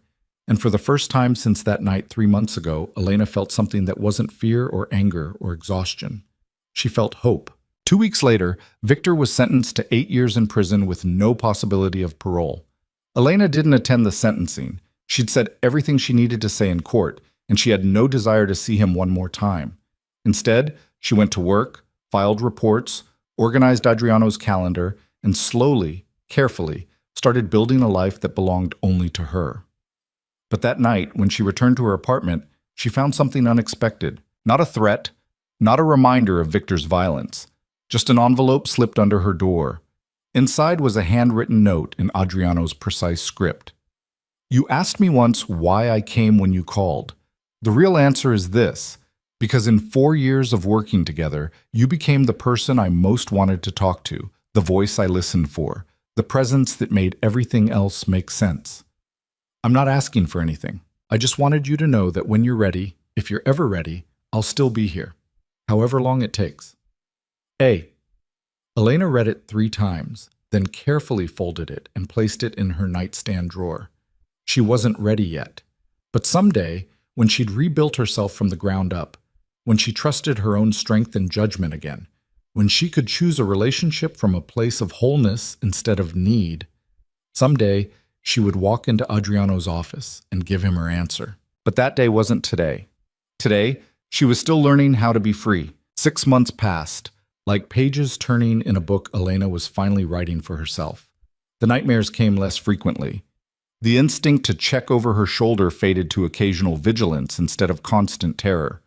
She'd found a therapist who specialized in trauma recovery, joined a support group for survivors of domestic violence, and slowly, painfully, began to trust her own judgment again. Work became her anchor. The familiar rhythm of Adriano's schedule, the satisfaction of organizing chaos into order, the quiet competence she'd always possessed but had forgotten she owned. He kept his distance like he'd promised, professional and respectful, but sometimes she'd catch him watching her with an expression that made her heart skip, something between pride and longing that he'd quickly mask behind business as usual. They didn't talk about the note. They didn't talk about feelings or futures or the careful dance they were doing around each other. They just worked together with the easy rhythm of 4 years' practice. And if there was something more simmering beneath the surface, neither of them acknowledged it. Until the morning, Marco appeared at Elena's desk, his expression grim. "Miss Cruz, I need a moment." Elena looked up from the quarterly report she'd been reviewing, noting the tension in Marco's shoulders. In the months she'd known him, she'd never seen him rattled. Whatever this was, it wasn't good. "What's wrong?" "Victor Hale escaped custody during a prison transfer yesterday evening. We just got the notification." The words hit her like a physical blow. The pen slipped from her fingers, clattering against the desk. "What? How is that even possible?" "Details are still coming in, but it looks like he had help. Someone on the inside, maybe more than one. The authorities are conducting a manhunt, but so far..." Marco's expression darkened. "He's in the wind." Elena's hands started shaking. 6 months of healing, 6 months of learning to sleep without fear, 6 months of building a life, and with one sentence, it all came crashing down. "Does Adriano know?" "I just told him. He's in his office, wants to see you immediately." She stood on legs that felt disconnected from her body and walked the familiar path to Adriano's corner office. He was standing at the window, phone pressed to his ear, his free hand clenched into a fist against the glass. When he saw her, he ended the call abruptly. "Elena." Her name came out rough, almost broken. "Marco told me." She forced herself to sound calmer than she felt. "What happens now?" Adriano crossed the room in 3 strides and took her shoulders gently, his dark eyes searching her face. "Now you disappear. I have a safe house upstate, completely off the grid. You'll go there with Marco and a full security team until Victor is recaptured." "I can't just disappear. I have work, responsibilities, which matter exactly 0 compared to keeping you alive." His grip tightened fractionally. "Elena, listen to me. Victor escaped for one reason and one reason only: to come after you. He spent 6 months in prison thinking about nothing but revenge. This isn't about control anymore. This is about punishment." The cold certainty in his voice made her stomach twist. "You think he wants to kill me? I think he wants to hurt you worse than he did before, and I'm not giving him the chance." Adriano released her shoulders and moved to his desk, pulling out a file folder. "I've been preparing for this possibility since the day he was sentenced. Safe house, new identity if needed, extraction plan. I need you to trust me." Elena stared at him, this man who'd spent 6 months respecting her boundaries while simultaneously planning for her protection. "How long have you been working on this?" "Since the trial ended." He met her eyes without apology. "I know Victor's type. Prison doesn't reform men like him. It just gives them time to plan. So I made my own plans." "You really think hiding is the answer?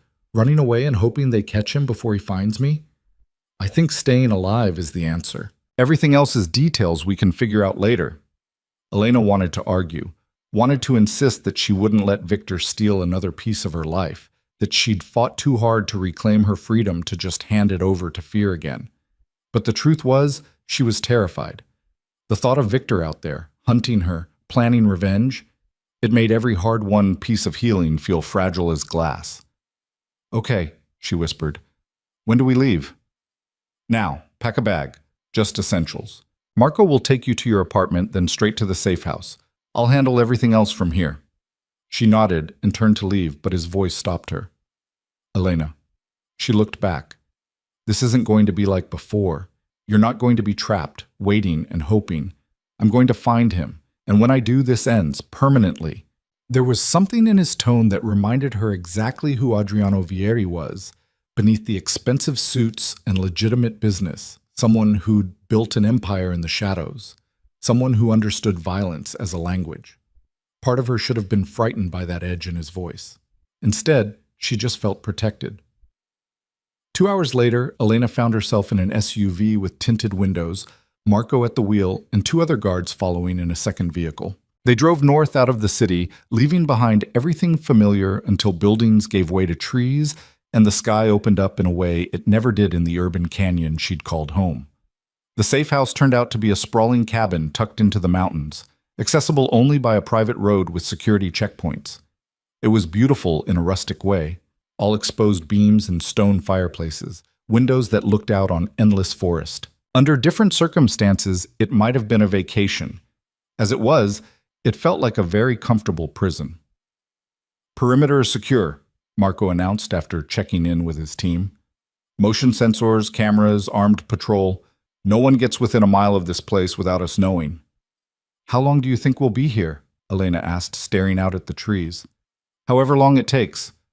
Marco's expression softened slightly.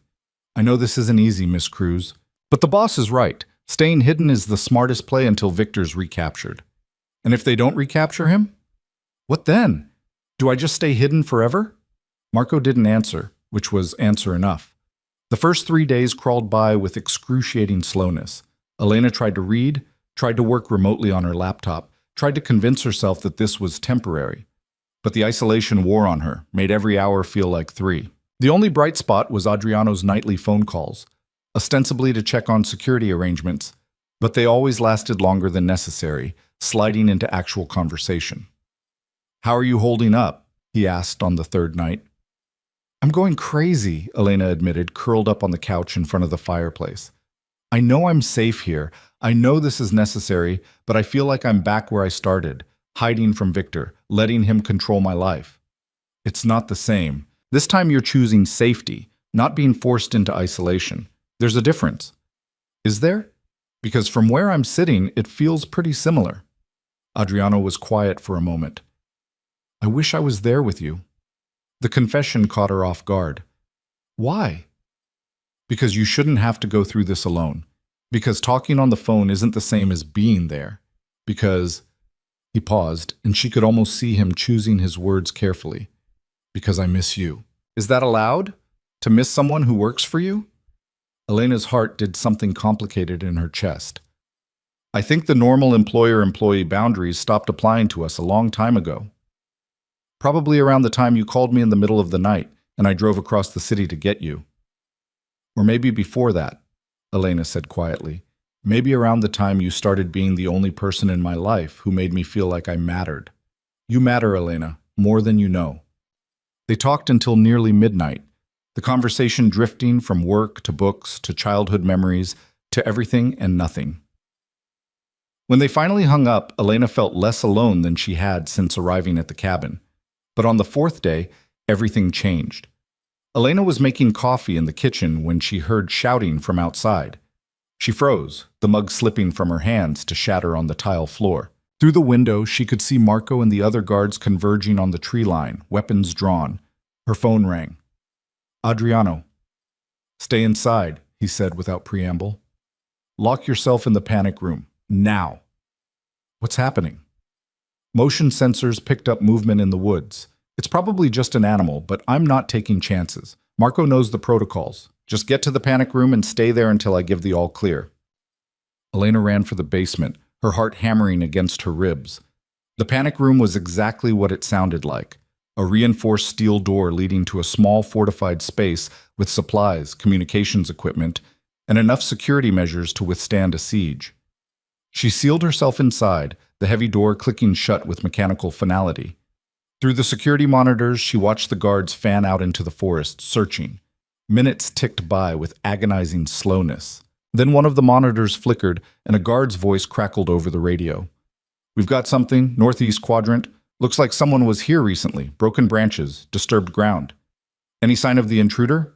Marco's voice, tense but controlled. "Negative. Whoever it was is gone now." Elena's phone rang again. Adriano.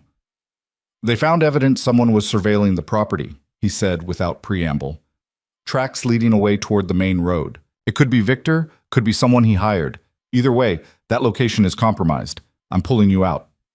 "Pulling me out to where? Where else is there to go?" "To me." The words came out hard, definitive. "I'm coming to get you myself, and you're staying at my place where I can keep you safe personally." "Adriano, that's not negotiable. I let you out of my sight, and someone found you anyway. That's not happening again. Pack your things. I'll be there in 2 hours."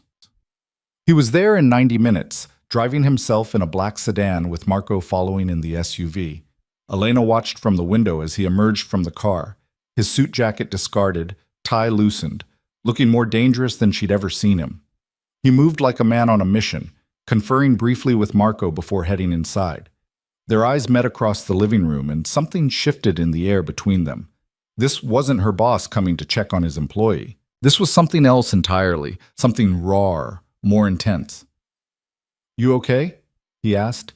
"I'm fine. Scared, but fine." "Good. Let's go." The drive back to the city was tense and silent. Adriano's hands tight on the steering wheel, his jaw set in a hard line. Elena watched him from the passenger seat, noting the tension in his shoulders, the way his eyes constantly checked the mirrors. This was Adriano unfiltered, stripped of his usual control, and she was seeing the truth of him, protective to the point of obsession, dangerous when something he cared about was threatened. "You're angry," she observed quietly.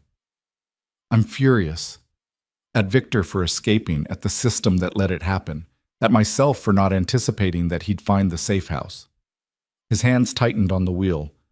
"But mostly I'm angry that you're still living in fear because of him. That he gets to keep terrorizing you even from outside prison. It's unacceptable."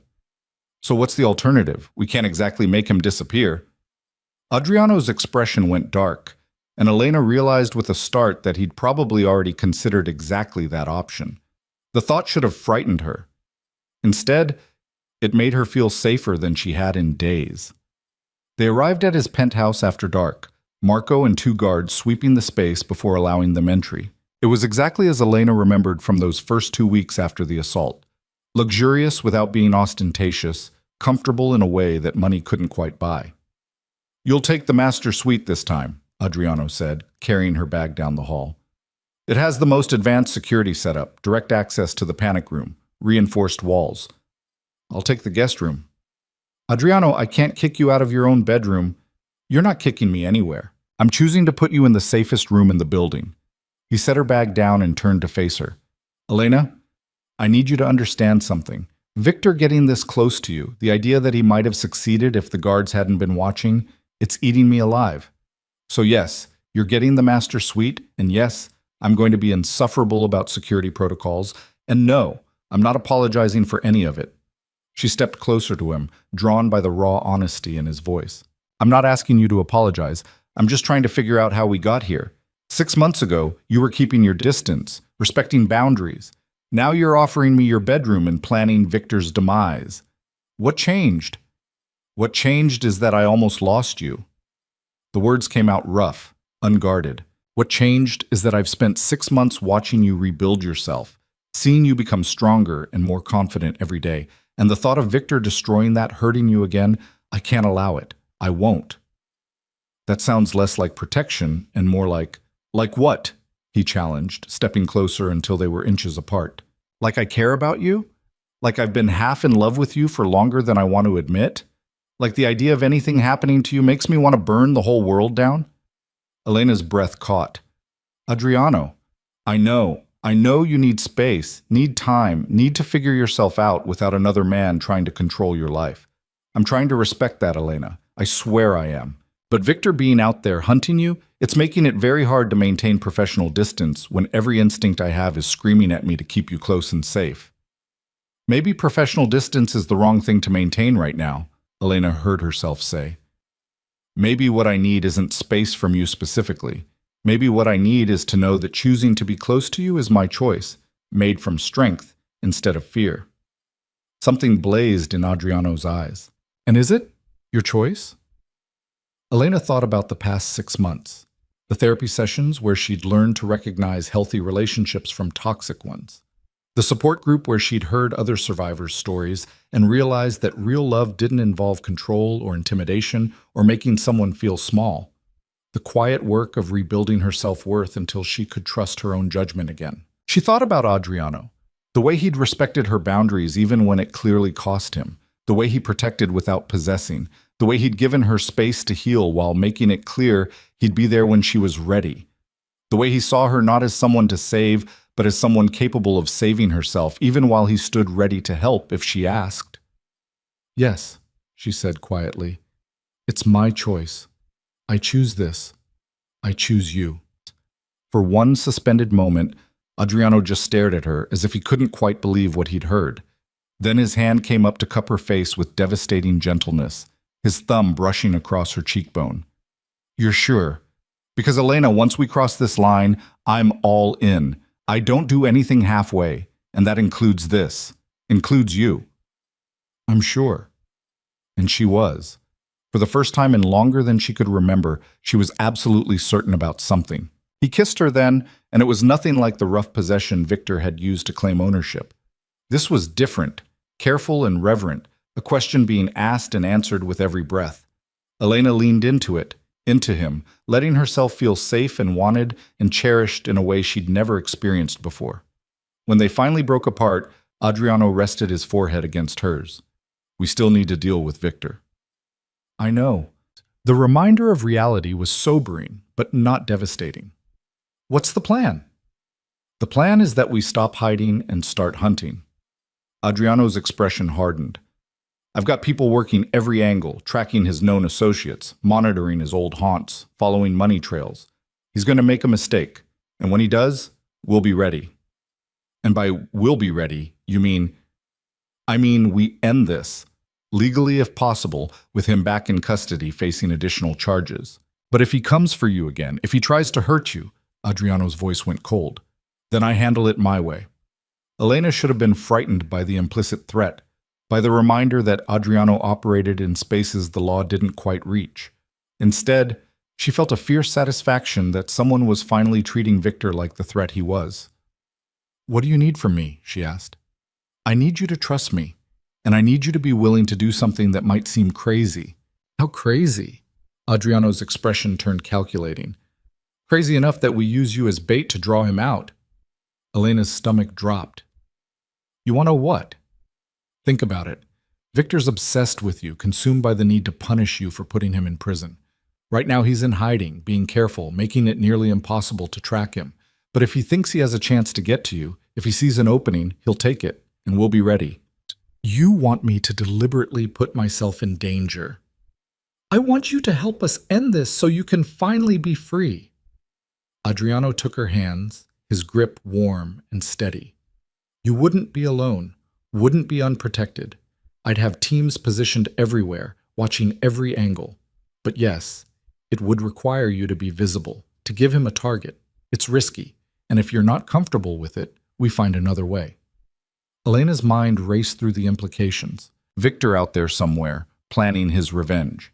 The alternative of hiding indefinitely, always looking over her shoulder, never quite safe. The past 6 months she'd spent learning to be strong, to trust herself, to refuse to be a victim. What exactly would I have to do? Over the next hour, Adriano laid out the plan with the precision of someone who'd orchestrated far more complex operations. Elena would resume a visible life, going to work, shopping, dining out, while maintaining routines that were predictable enough for Victor to track, but controlled enough for Adriano's teams to monitor. She'd be wearing a tracking device, surrounded by undercover guards, never actually alone, even when she appeared to be. The goal was to give Victor enough confidence to make a move while ensuring that when he did, they'd be ready to take him down. It's a trap, Elena said, understanding clicking into place. I'm the bait, and you're setting a trap. Yes, but only if you agree.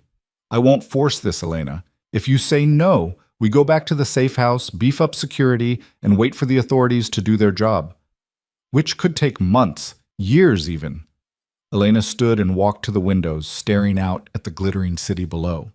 Somewhere out there, Victor was planning his attack, believing he held all the power. The idea of flipping that script, of taking control and ending this on her terms, it was terrifying and exhilarating in equal measure. She turned back to Adriano. I'll do it, but I have conditions. Name them.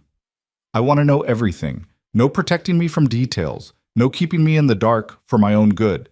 If I'm going to be bait, I'm going to be bait with full information. Agreed. And if we catch him, I want to be there. I want to see it end. Adriano's expression turned fierce with approval. Done. Anything else? Yeah. Elena crossed back to him, her decision crystallizing into absolute certainty. I want to stop sleeping in separate rooms. I want to stop pretending this thing between us is something we can ignore or postpone. Because if I'm going to walk into danger, I want to know exactly what I'm fighting to get back to. The kiss he gave her this time was less gentle, more claiming, a promise and a declaration all at once. When they finally came up for air, Adriano pulled her close, his arms wrapping around her with careful strength. We're going to end this, he murmured against her hair, and then we're going to build something real, something that's ours. No more fear, no more hiding, just us. Just us, Elena echoed, and for the first time since Victor had escaped, she felt something other than terror. She felt ready. The next morning, Elena walked into Vieri Imports like she'd done 1,000 times before, her heels clicking against the marble floor, her posture straight and confident. But this time she was acutely aware of the small tracking device tucked into her watch, the undercover guards positioned throughout the building, the security cameras that had been upgraded overnight. Miss Cruz, the receptionist smiled warmly. Good to have you back. Mr. Vieri said you'd been working remotely. Just for a few days. Nothing serious. The lie came easily, practiced until it sounded natural. She settled into her desk and pulled up Adriano's calendar, falling into familiar routines while her mind remained hyper-aware of everything around her. Every person who walked past her desk got a second glance. Every unexpected sound made her pulse spike. It was exhausting and terrifying and somehow clarifying. This was it, the beginning of the end, one way or another. Adriano appeared in his office doorway mid-morning, all professional demeanor despite the fact that they'd spent the night tangled together in his bed, learning the geography of each other's bodies and hearts. Miss Cruz, do you have those quarterly reports ready? On your desk, Mr. Vieri. The formality felt surreal after the intimacy of the night before, but maintaining appearances was part of the plan. Excellent. Oh, and I'll need you to run an errand this afternoon. Document delivery to the warehouse district. Marco will drive you. Elena nodded, understanding the subtext. The warehouse district was controlled territory, easy to monitor and secure. If Victor was going to make a move, better it happened there than somewhere unpredictable. The day passed with agonizing slowness, every hour bringing them closer to the moment that would decide everything. When 3 o'clock came, Elena gathered the documents Adriano had prepared, actual business papers, because every detail had to be authentic, and met Marco in the parking garage. You ready for this? Marco asked as he held the car door open. As ready as I'll ever be. Elena slid into the back seat, her heart hammering but her hands steady. They drove through the city in silence, Marco's eyes constantly checking mirrors while Elena watched the familiar street slide past. Somewhere behind them, she knew, was a second vehicle with additional guards. Somewhere ahead, more teams were already in position, waiting. The warehouse was exactly as Adriano had described it, a large industrial space in a district that mixed legitimate businesses with less legal operations, the kind of place where questions weren't asked and people minded their own business. Elena stepped out of the car, document case in hand, and walked toward the entrance with Marco a careful 3 steps behind. That's when she heard it, a sound that shouldn't be there, metal scraping against concrete. Marco's hand went to his weapon, but before he could draw, a figure emerged from behind a shipping container. Victor. He looked different than she remembered. Harder somehow, his face gaunt, and eyes wild with the kind of obsession that had been given 6 months in prison to ferment and grow toxic. He was holding something. Elena's breath caught as she recognized the knife, the same kitchen knife he'd grabbed during that final argument in her apartment. "Hello, Elena," he said, his voice eerily calm. Miss me? Time seemed to slow, each second stretching into something viscous and surreal.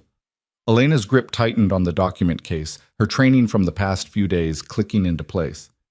Don't run, don't show fear, keep him talking until backup arrives. Victor. She was proud of how steady her voice came out. You shouldn't be here. Shouldn't be here? His laugh was sharp, broken. I shouldn't be a lot of places, Elena. I shouldn't be a convicted felon. I shouldn't have spent 6 months in a cell thinking about what you did to me.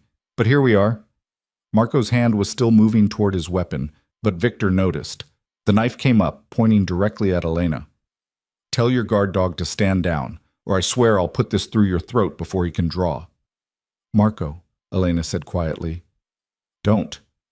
She could see the war playing out on Marco's face, the instinct to protect versus the reality of the knife less than 10 feet from her neck. Slowly, deliberately, he raised his hands. Smart man.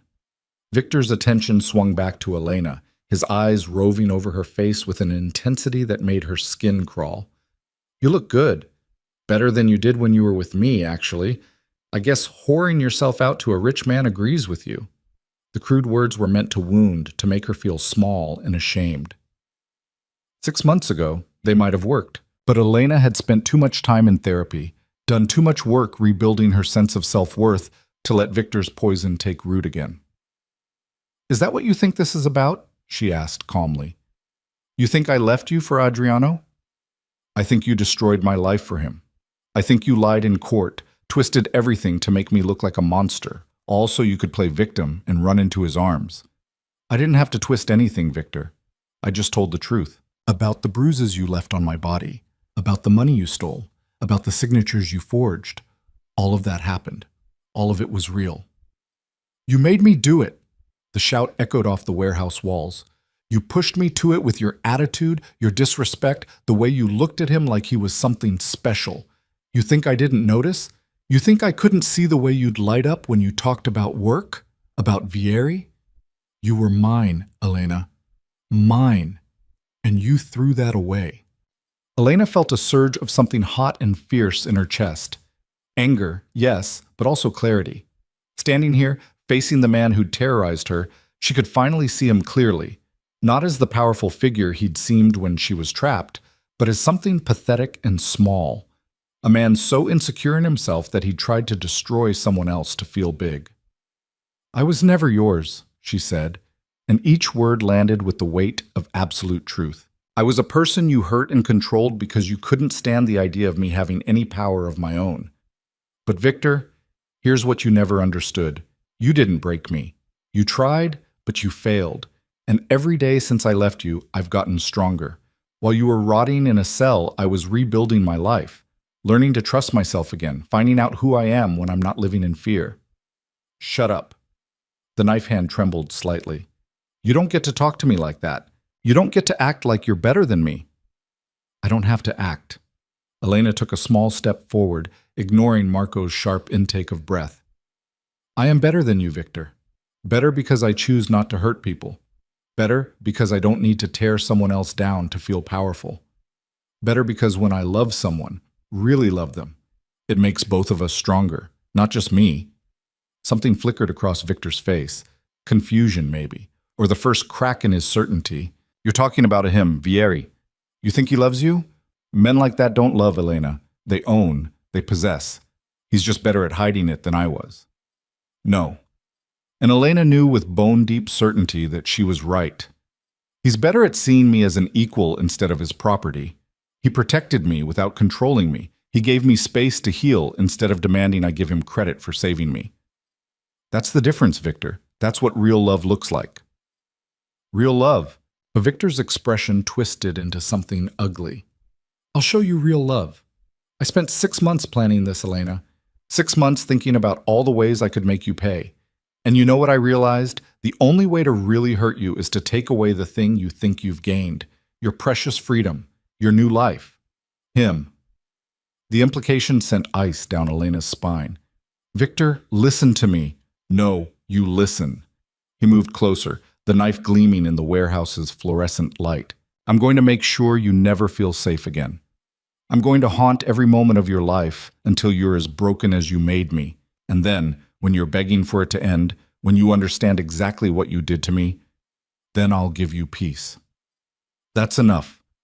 Adriano's voice cut through the tension like a blade. He emerged from behind a stack of crates, flanked by two plainclothes police officers. His face was composed, almost calm, but Elena could see the fury burning beneath the surface, cold and controlled and absolutely lethal. Victor spun toward him, the knife still raised. "The man of the hour, tell me, Vieri, what's it like sleeping with my leftovers?" "Careful." The single word carried enough menace to make even Victor hesitate.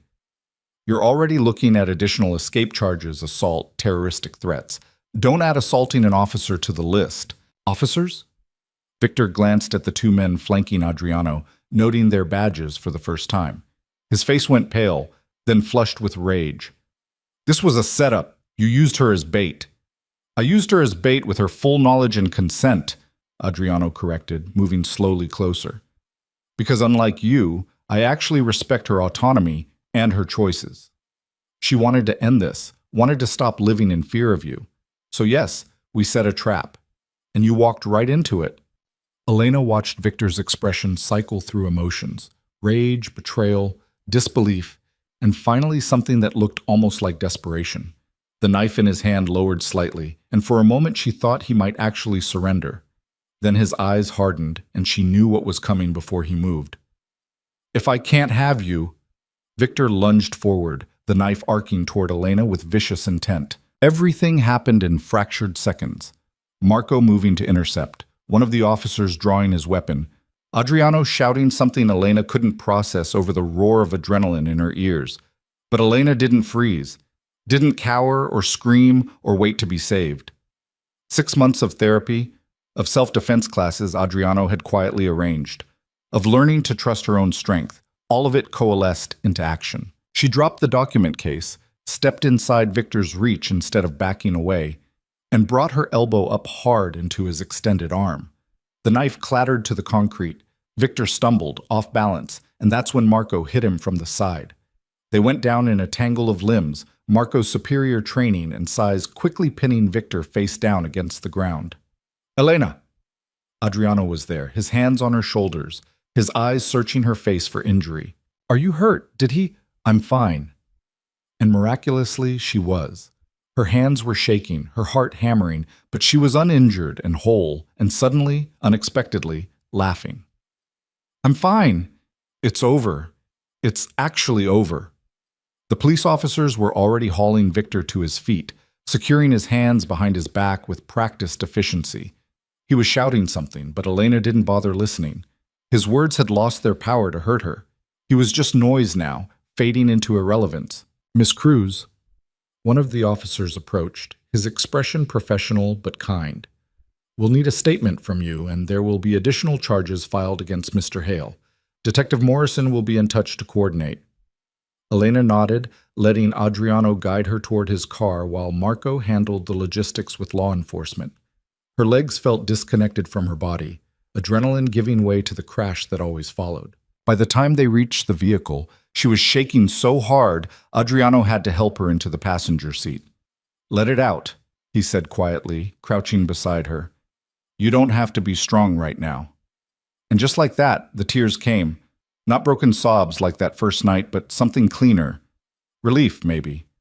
Or release. All the fear and tension she'd been carrying for months, pouring out in salt water and shuddering breaths while Adriano held her hand and waited. When she finally regained control, she found him watching her with an expression that made her heart stumble.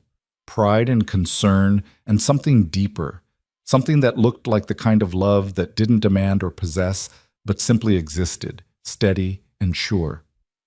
"You didn't need saving," he said softly. "You handled him yourself before anyone could reach you." "I had a good teacher?" Elena managed a watery smile. "Several, actually. The therapist who taught me it's okay to be angry. The self-defense instructor who showed me how to use fear as fuel. And you teaching me that asking for help isn't weakness. You taught yourself the most important lesson, though, that you're stronger than you ever gave yourself credit for." They drove back to the penthouse in comfortable silence, the city lights blurring past as evening settled over the skyline. Elena felt hollowed out but clean, as if confronting Victor had finally purged some poison she'd been carrying. Detective Morrison called that evening with an update. Victor Hale has been charged with escape, assault with a deadly weapon, terroristic threats, and violation of a restraining order. Given his prior conviction and the circumstances of today's incident, bail has been denied. He's back in custody, maximum security this time. They're not taking any chances. How long? Elena asked. The DA is pushing for the maximum on all counts, which with the previous sentence means he's looking at a minimum of 15 years, likely more. You won't have to worry about him for a very long time, Miss Cruz. When she hung up, Adriano was standing by the window with 2 glasses of wine. He handed her one, his fingers brushing hers in a touch that was somehow more intimate than a kiss. 15 years minimum, Elena said. It's over. Really, truly over. How does it feel? She considered the question, taking a sip of wine while she processed the complex tangle of emotions. Strange. Like I should feel more relieved than I do, but mostly I just feel tired and ready to stop talking about Victor Hale and start thinking about what comes next. And what does come next? For you? Elena set down her wine glass and moved to stand beside him at the window. The city stretched out below them, millions of lights representing millions of lives, millions of stories. Somewhere out there, her story had been about survival. But up here, in this moment, it could become about something more. I think what comes next is figuring out who I am when I'm not defined by trauma or recovery or fear, she said slowly. I want to travel. I've never been anywhere because Victor always found reasons why we couldn't. I want to go back to school, finish the degree I gave up on. I want to try things and fail at them and learn that failure isn't the end of the world. Those all sound like excellent goals. Adriano's voice was carefully neutral, but she could hear the question beneath it. Elena turned to face him, reading the careful hope in his expression. And I want to do all of that while building something real with someone who sees me as a partner, not a project. Someone who challenges me to be better without making me feel small. Someone who understood that loving me meant giving me space to heal, even when that must have been impossibly hard. Elena, let me finish. She took his hands, feeling the calluses that proved this man who lived in expensive suits had once worked with those hands. I know this is complicated, you're still technically my boss, and there are 1,000 reasons why this could go wrong. But I also know that you're the person I want to call when something good happens. You're the one I want to be with when I'm scared and happy and bored and every moment in between. So yes, what comes next includes you. If you're willing to take a chance on someone who's still figuring things out. The kiss he gave her was answer enough, but he pulled back to speak anyway. I'm willing to take 1,000 chances on you, and for what it's worth, you won't be working for me anymore. Elena blinked. What? I've been thinking about this for a while now. You're overqualified to be an executive assistant, and we both know it. What you should be is a partner, not in the romantic sense, though yes, that too, but in business. You have an eye for detail and an understanding of operations that I'd be stupid not to leverage properly. Adriano's expression turned serious. I want to open a consulting division, helping other businesses streamline their operations, and I want you to run it. Your own department, your own team, answering only to the board. Separate enough that we're not in a direct reporting relationship, but close enough that we're still working together. You're offering me a promotion and a partnership in the same conversation? I'm offering you a future where you're not stuck choosing between your career and your personal life, where you can be with me without worrying about office politics or power dynamics or any of the complications that come from dating your boss. Elena's mind was spinning, trying to process everything he was offering. Independence and partnership, growth and stability, risk and safety all wrapped together. What if I fail? What if I can't handle running a whole division? Then we figure it out together. But Elena, I've watched you handle my schedule, my accounts, and my business operations for 4 years. I've seen you rebuild yourself from the ground up after trauma that would have broken most people. If there's anyone I trust to make this work, it's you. The faith in his voice was staggering. Not blind faith that ignored reality, but earned trust built on years of watching her work, seeing her strength, understanding her capabilities. This was what love looked like when it wasn't about possession. It was about seeing someone clearly and choosing to build something together from that foundation of clear sight. Yes, Elena said simply. Yes to all of it. The division, the partnership, the future. Yes. They sealed the agreement with a kiss that tasted like new beginnings, then spent the rest of the evening making plans. Not just for the consulting division, though they sketched out ideas for that too, but for the life they wanted to build. Travel destinations and career goals and the kind of small mundane details that meant permanence, where they'd spend holidays, whose apartment they'd keep, whether they wanted kids someday or just freedom and each other. It was terrifying and exhilarating in equal measure, this choice to build something real with someone. But Elena had learned over the past year that the scariest choices were often the most worthwhile. That growth happened in the spaces where safety met risk, where vulnerability met trust. 3 months later, Elena stood in front of the floor-to-ceiling windows of her new office, smaller than Adriano's but still impressive, with a view of the city and her name on the door in brass letters. The consulting division had launched with 3 major clients already signed, and her team of 5 was shaping up to be exactly the blend of skills and personalities she'd hoped for. Her phone buzzed. Adriano. Dinner at 8? I'm making reservations at that place you liked. Elena smiled and typed back. Perfect. I'll meet you there. Love you. The words still felt new enough to send a little thrill through her every time she wrote them. Not the desperate, needy love she'd mistaken for the real thing with Victor, but something steadier, something that made her feel more like herself instead of less. The office door opened, and her assistant, a sharp young woman named Maya, poked her head in. Your 4 o'clock is here. The Meridian account? Send them in. Elena straightened her blazer and moved to the conference table, pulling up files on her tablet. This was the life she'd built. Professional, independent, hers. The meeting went well, as most of them did these days. She'd discovered that the skills she'd honed organizing Adriano's chaos translated beautifully to helping other companies streamline their operations. By the time her clients left, impressed and ready to sign a 6-month contract, she felt the familiar satisfaction of work well done. At 7:30, she closed her laptop and headed out, exchanging goodnights with the security guard who'd replaced her need for armed protection. Victor was still in prison, would be for years, but more importantly, Elena had stopped looking over her shoulder, stopped waiting for the other shoe to drop. She'd learned to trust that safety wasn't a temporary condition, but something she could build and maintain.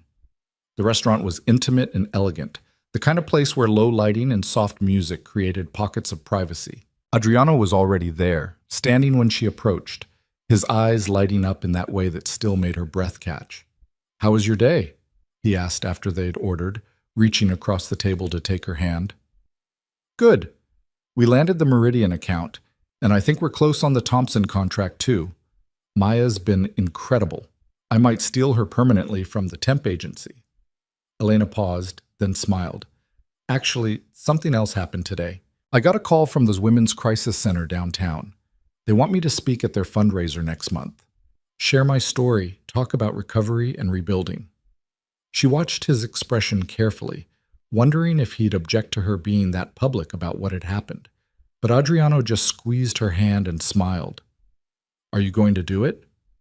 "I think so. If my story can help even one person realize they don't have to stay in a bad situation, that there's life after abuse, that seems worth the discomfort of talking about it publicly. You're going to be amazing." And there was no doubt in his voice. No concern that her pain would reflect badly on him. Just pride and support, the kind that lifted instead of weighed down. They talked through dinner about work and plans and the vacation to Greece they were planning for next month.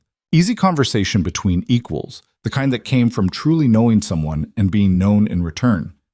When the check came, they split it without discussion. A small gesture, but one that mattered to Elena. Not because she couldn't afford for him to pay, but because the choice itself represented something. Partnership. Equality. A relationship built on mutual respect, instead of one person always giving and the other always taking. As they left the restaurant, Adriano pulled her close, his arm around her waist. "I have something for you. Back at the apartment. Is it another security upgrade? Because I love you, but I think we've maxed out the paranoia factor." He laughed, that rare, genuine laugh she'd learned to draw out of him. Not security. Something else. Curiosity carried her through the drive home and up the elevator to the penthouse they now officially shared. Adriano led her to the living room where a large flat package wrapped in brown paper rested against the couch. "Open it," he said, suddenly looking almost nervous. Elena tore away the paper carefully, revealing a canvas underneath. When she saw what it depicted, tears pricked at her eyes. It was a painting, abstract but recognizable, of a woman standing at a window, her face turned toward light, her posture strong and free. The colors were bold, defiant, celebratory. "I commissioned it from that artist you mentioned liking," Adriano explained. "Asked her to paint resilience. This is what she came up with." "It's perfect." Elena's voice was thick with emotion. "It's me. Not the me I was, but the me I've become." "The me you always were," Adriano corrected gently. "You just had to find her again under all the damage Victor did." They hung the painting in the bedroom, where Elena could see it first thing every morning, a reminder of her own strength, her own journey. That night, as they lay tangled together in the dark, Elena felt something settle in her chest. Not just peace, though there was that, but completion. The sense that she'd finally arrived at the life she was always meant to have. "Adriano?" she whispered into the darkness. "Hmm? Thank you. For everything. For coming when I called that first night. For giving me space when I needed it. For seeing me as strong, even when I felt broken." He pulled her closer, his breath warm against her temple.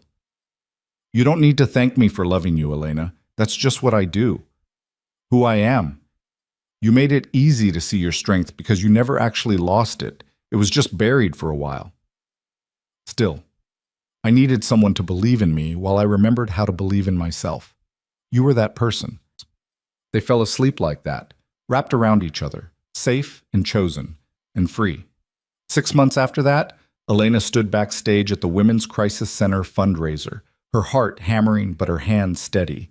She'd written and rewritten her speech a dozen times, trying to find the balance between honesty and hope, between acknowledging the pain and celebrating the survival. When her name was called, she walked onto the stage with her head high. The audience was a sea of faces. Survivors and supporters, donors and advocates, people who understood that domestic violence wasn't some distant tragedy, but a reality that touched countless lives. "My name is Elena Cruz," she began, her voice carrying clearly through the microphone. "And 2 years ago, I was a woman who'd forgotten she had the right to say no." She told her story then, not all of it, not the details that would turn pain into spectacle, but the arc of it. The slow erosion of self that came from living with someone who saw love as ownership. The night everything broke, the long road back to herself. And finally, the choice to stop being defined by what had happened to her and start being defined by what she'd done with it. "I'm not going to stand here and tell you that recovery is easy," Elena said, nearing the end of her speech. "Some days are still hard. Some days I still have to remind myself that I'm safe, that I'm strong, that I deserve to take up space in this world. But I will tell you this. Whatever you're surviving right now, whatever situation you're trying to escape or heal from, you are so much stronger than you know. And you don't have to do it alone. There are people ready to help. There are resources available. There is life after abuse, and it can be beautiful and full and yours."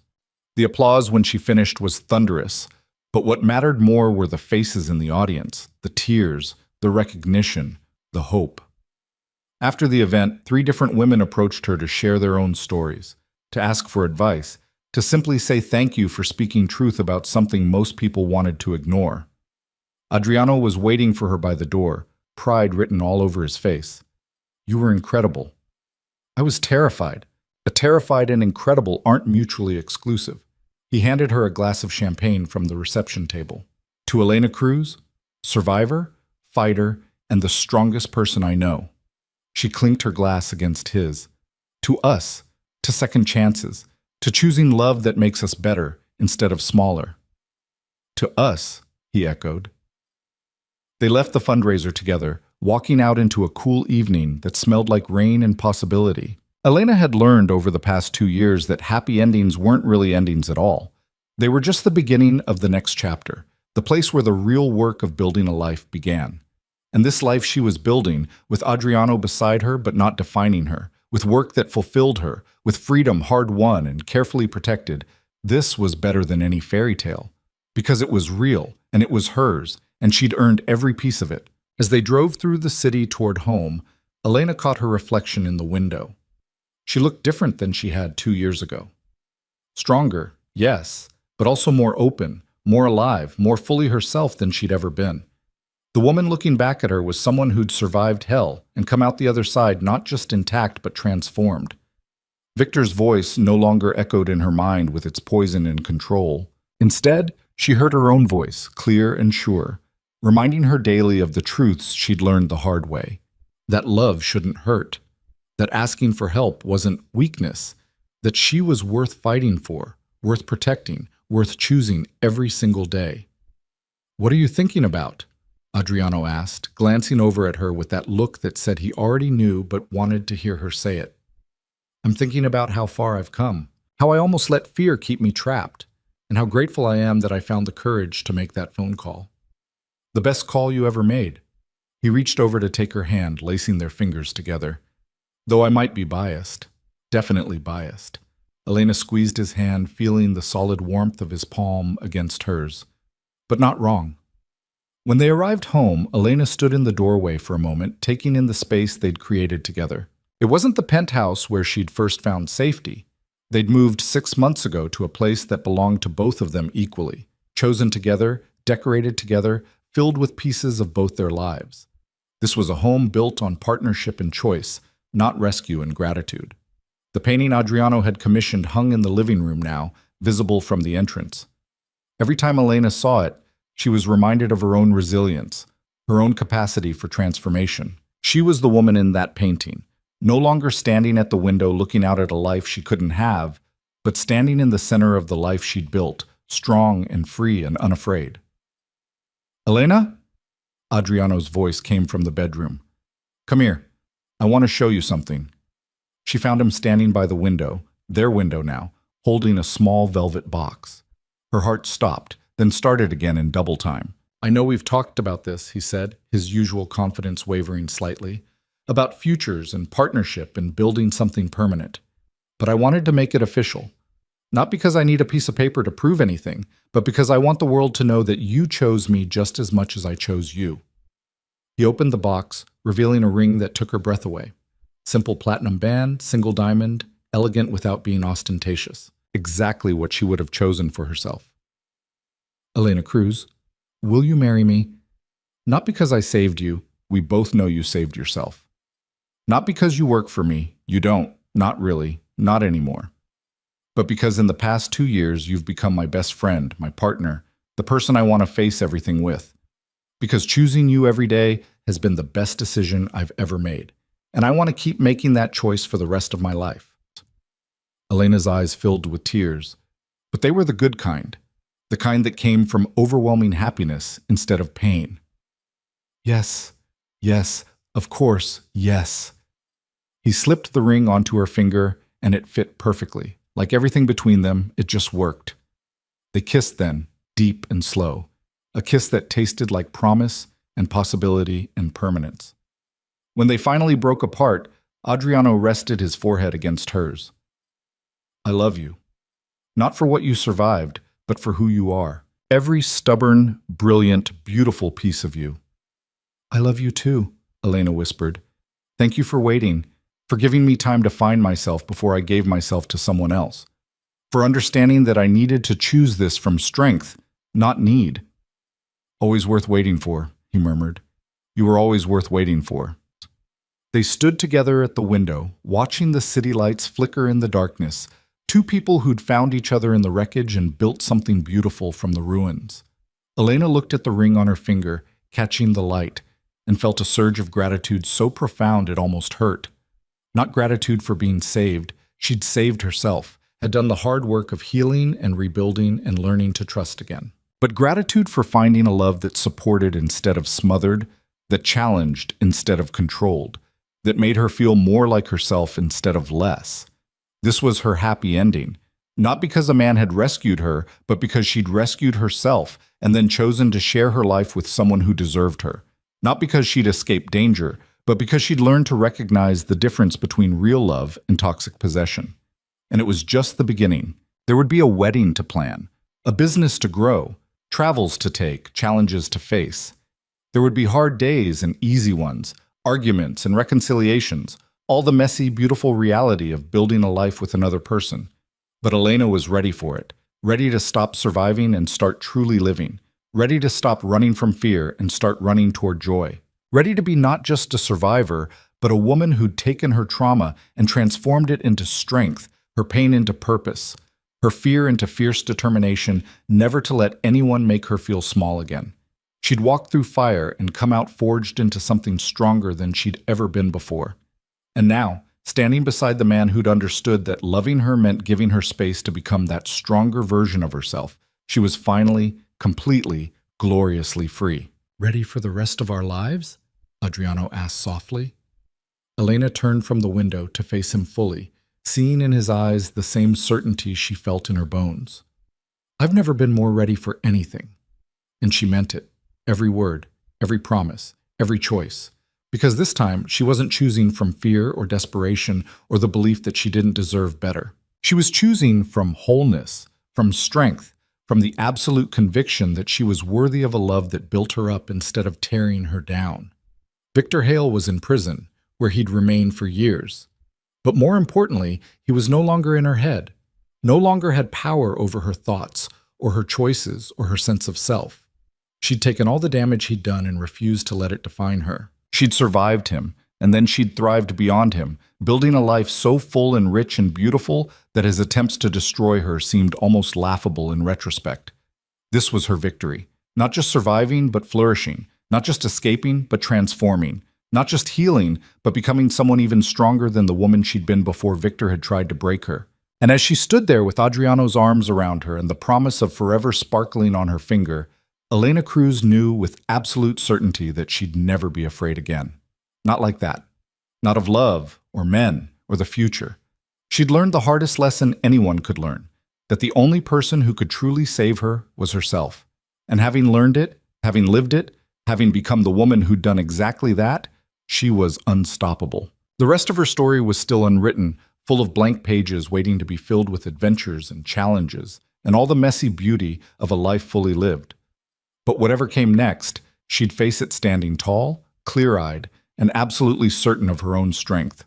Because Elena Cruz wasn't surviving anymore. She was living, thriving, free. And nothing, no one, would ever take that away from her again.